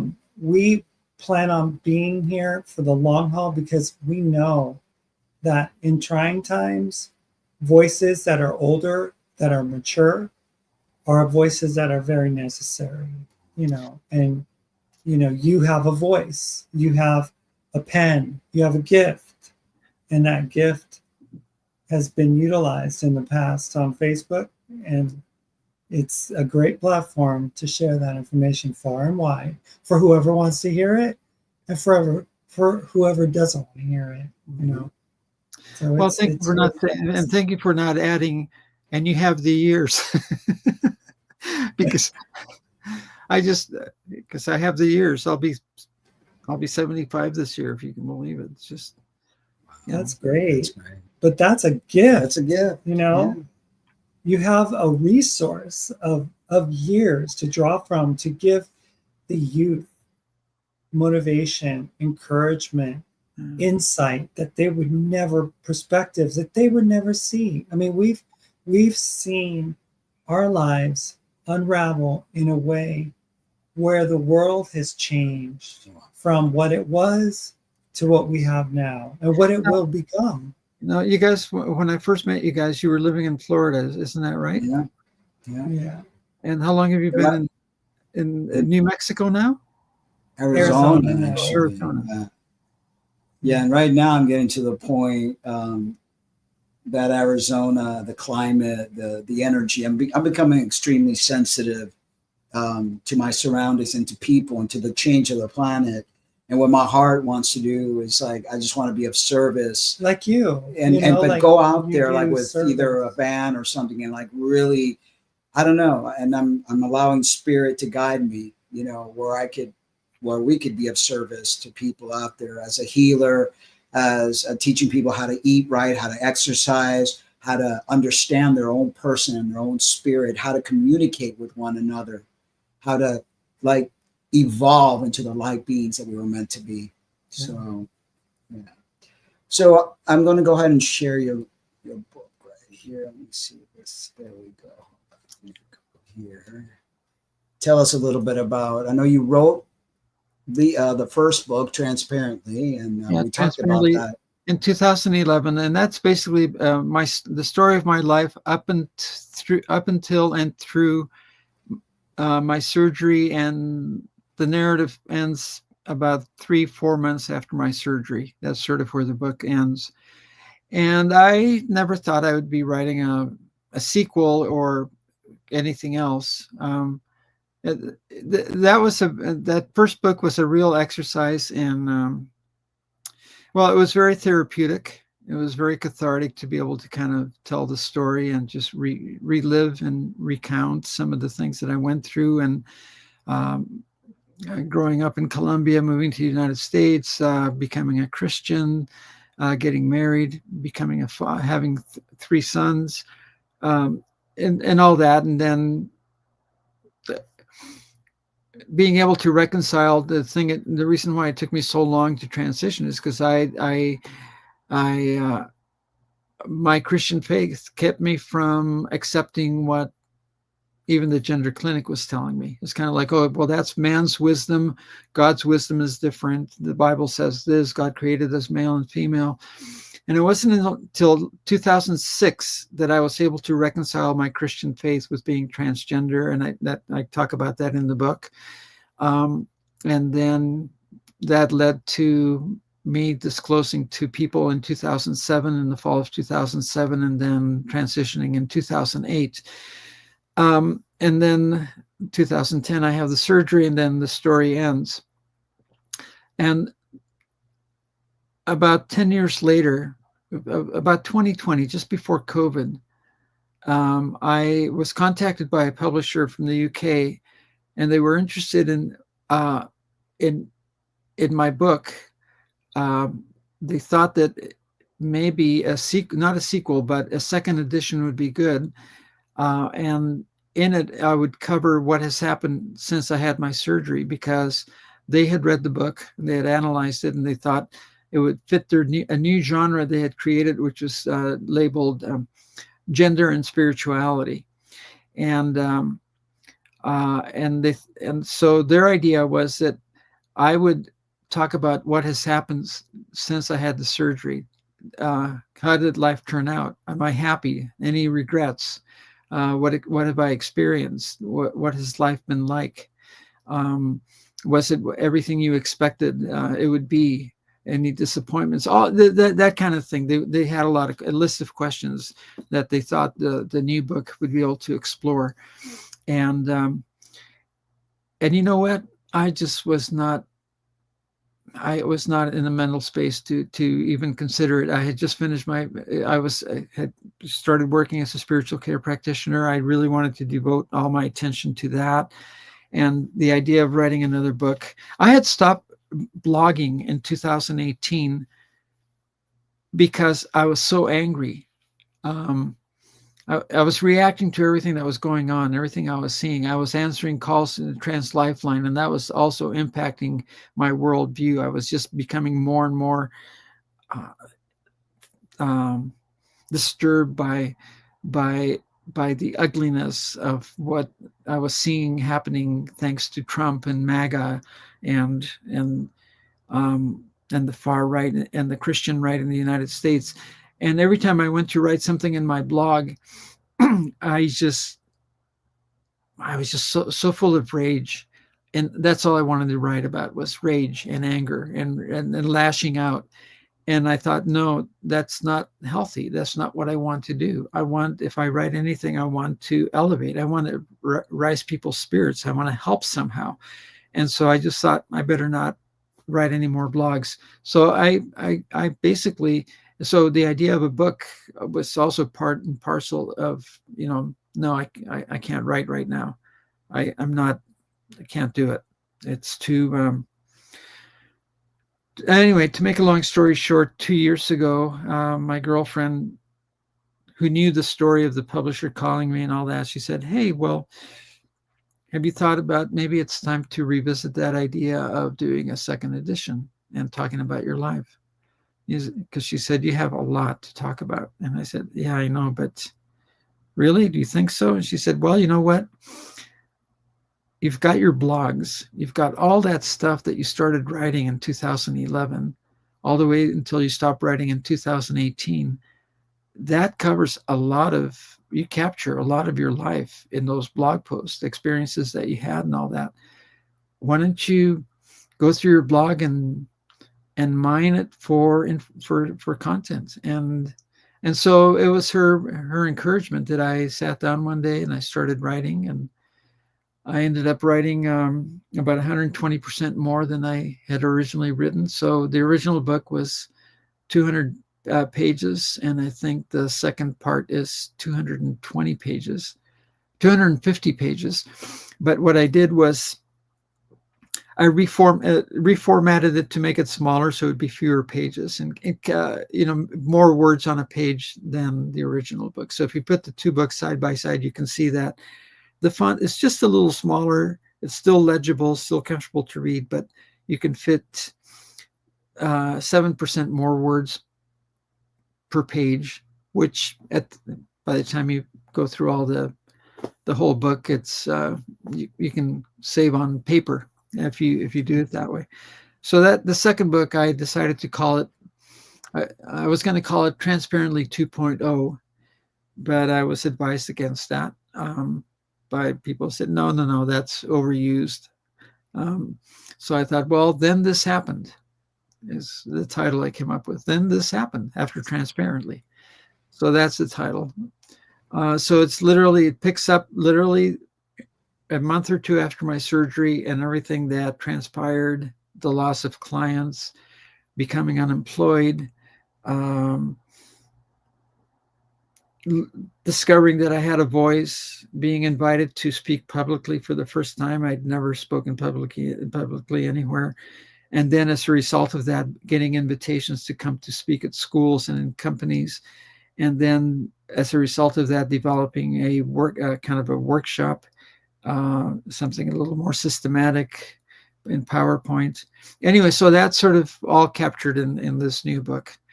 And some of the heartbreaking experiences that I've gone through, people that I've lost as a result of suicide, and all the experiences that I've had since my surgery. And so it basically, I had my surgery on March 30th, 2010, and I stopped writing in the book on March 30th, 2023. So basically 13 years of, that's a cutoff, 2023. And by that time, in the making, right? Yeah, and by that time, I'm working as a spiritual care practitioner, and not much has changed since I published the book. If anything, you have another book in you, though. Now with the line of work that you're doing and with everything that's changed in our society, there's probably another book brewing. I don't know. I guess because as I said at the beginning, I contemplate, I think about the words, and so it takes me a long time to kind of be happy with the words, and it is a very cathartic process. It's really I've learned so much about myself by doing all this. So it's been self-therapy. That's really what it's been, and now I just want to coast to the finish line. Lisa, it's been a pleasure. I mean, it's always good to talk to you. I'm so grateful that you're out there. I'm grateful that you do put your words on Facebook, and grateful for the time that you spent here with us. I'm sure we could do this again, dive deeper into your beliefs, how you wrestle with, the God of the Bible as we. Well, I'll just end with this statement. I no longer call myself a Christian. When people ask me, "Are you a Christian?" I say, "No, I'm not a Christian. I'm a follower of Christ, but that doesn't make me a Christian." And I know that's kind of splitting hairs, but the reason and then I explained to them that the term Christian is unfortunately one that it does not really represent, or there are too many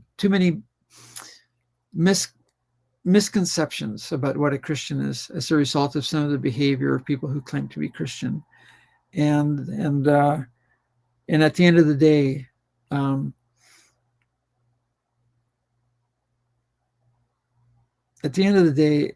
well, can I read something? Just a little. One of the things I've done when to come alongside patients is that because I no longer pray in the traditional way in the name of Jesus and in the name of the Father, the Son, and the Holy Spirit, my language is way more universal now, and I address the divine, the God of our many understandings, the God, the holy. The Holy One, the Creator. I'll use terms like those. And so my prayers are not traditional, don't sound like traditional Christian prayers. And the fact is that in the hospital setting, when I first assess a new patient, and I want to know about them, I want to be respectful of their religious beliefs. It is uncanny the number of people that they say, "No, I don't go to church. No, I don't have any kind of religious affiliation or anything." People are a lot of people will say, "I'm spiritual, not religious," and I totally understand what they're saying. That they have no links to any particular group or denomination or religious tradition. They believe in just being a good person and being loving and being and caring and being respectful and caring for and caring for each other. And that's at the end of the day, isn't that what Jesus said? When Jesus and other sages that have come. Yeah, Jesus never said. You never heard Jesus say, "Okay, so now you need to." You need to go join this church now, and you need to be part of this group now. Now that if you believe in me, now you have to go do this. No, he never said that. He basically encouraged people to go and just live out their life and treat other people with kindness. I've got it in the other room, or do I have it here? No, I don't. Yeah, people don't realize that they look at their Christianity through the lens of what the Apostle Paul wrote, and his writings predate the Gospels I don't know if Christians know that, but Paul never mentioned a miracle that Jesus did. He never spoke on a personal acquaintance about Jesus. And I find it very odd that a guy who was educated to be a Pharisee of Pharisees and under the feet of Gamaliel wouldn't have known this Jesus or wouldn't have personal stories that he could have shared. And I just find it really strange that we have a belief system based on basically the writings of Paul, not really the writings of Jesus. Yeah. So this is a prayer that I wrote.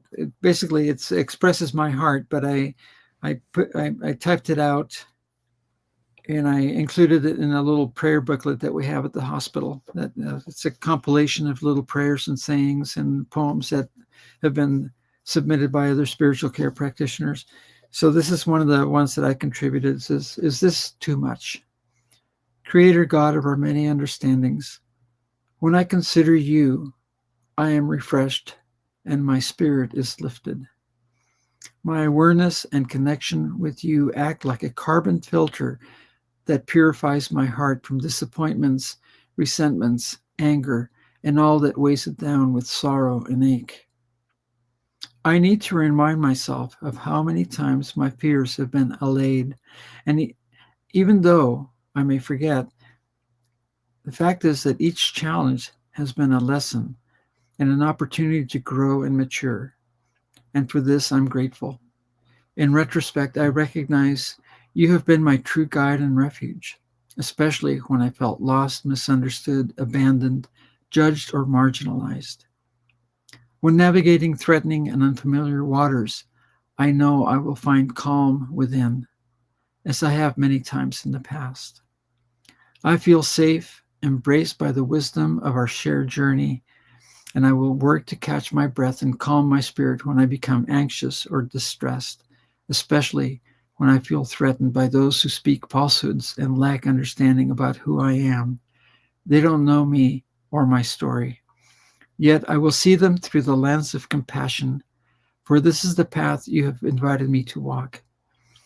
I therefore lean on mercy and forgiveness, allowing these to flow through my words and actions. I will turn away from negativity and dwell on what is good and worthy of my time and attention and praise. Amen."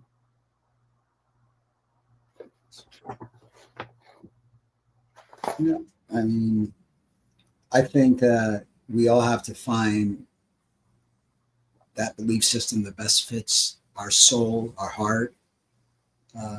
There's like old habits die hard. I know that it took us a while to understand. I mean, I personally don't believe Jesus is the Son of God. I think Jesus is one of the many sages that came down to help wake up humanity. And right now we're going to see a lot of waking up happening from all the things that are going to take place. It's going to get bad. It's going to be stormy, but that's what's going to make people realize who they are. You know, we've been lied to about everything from religion to where we came from to our past. If you look at our old buildings, there's no way we built those. There was a civilization before us, and there's been others. There's been resets and resets throughout life. We're like little babies. You know, it's almost like we've been brainwashed, and our knowledge from the past has been taken away. But we're going to go through a change that it's like a rude awakening, and we need it. We need it. We need to be like, shift back into awakeness because we've been pretty asleep. I mean, I'm grateful for my journey as a trans woman in the last going on 10 years, almost 11 years now, after transitioning. It has been a period of great unraveling, an existence of preconceptions that I thought were true, that I would have defended and would have been vehement about. And now I just don't. I'm skeptical. of everything and everyone and every system that's in place and every narrative that's been told, every history that's been written.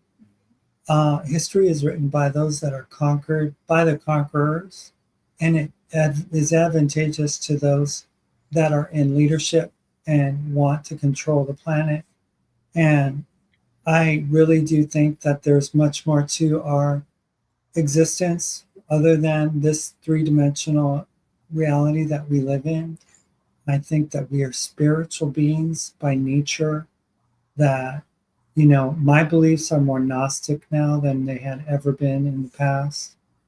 And I'm grateful for that journey. I'm grateful for the unraveling. I asked God way back when I was in Bible college in Louisiana, show me the truth. I want to know the truth at whatever cost. There was a song by a Christian artist. His name was Steve Camp, and it was called Whatever You Ask. And it's like, I look at that song now, and it used to be, whatever you ask Jesus, I will go to the mission field. I will sacrifice my life for you. I will do all the things you ask of me. But it's whatever you ask the universe, whatever it is, please reveal to me the truth of what it is that you want from me and what I am here to do. And that is something that I would never have experienced had I not walked in these waters of transition, you know. And those are things that I know my kids will never understand. You know, my mom will never understand. My sister will never understand. But I understand that, and I'm grateful for it. Yeah. Well, thank you. Thank you. Thank you Yes. for your time and for your voice and for your heart. And please continue. Please continue to do what you do, because we need the voices, you know, we need to educate. We need you. Yeah. Yeah, for sure. We need you. So any final words? Yeah, we just got to keep seeking the face of God in the other.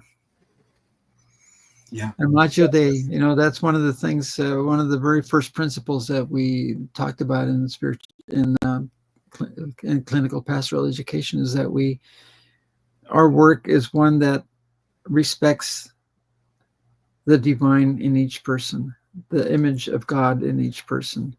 And that's what compels us to reach out to people. Especially those who come into the hospital who are society's scum, society's garbage, the drug addicts off the street who come in because they've overdosed, to see the divine in them, and to not, and everyone, you know, and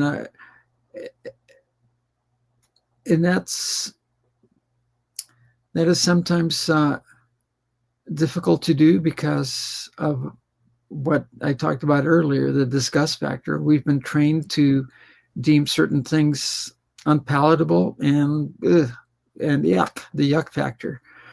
And the first year of spiritual care training is basically a year of self-discovery. They want each person to just keep asking themselves the question, what, you know, to be honest with themselves and to just put it and to just say, this is my experience, this is my reaction, this is and to process all that stuff. And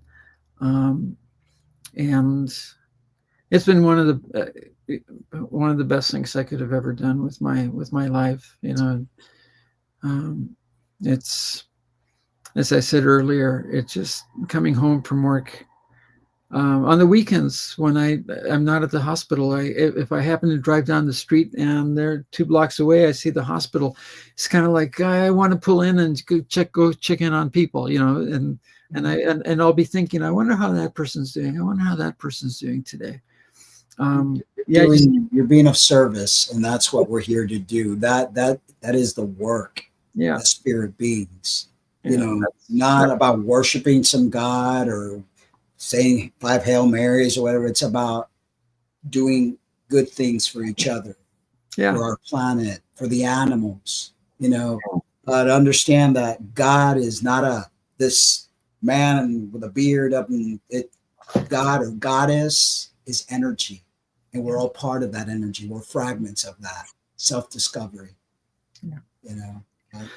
Well, look at the time. It's really Yeah, I fun. know. It's like, yeah, it's Yeah. really flown, but we've really enjoyed the interview. Yes. Thank you so much for being here with us. Thank you all for watching. And for those who will be watching later on demand, thank you very much. We want to thank you. We want to wish you a good night. We love you guys. But remember to always love yourselves too. Have a good night. Thank you, Lisa. Okay. Bye-bye.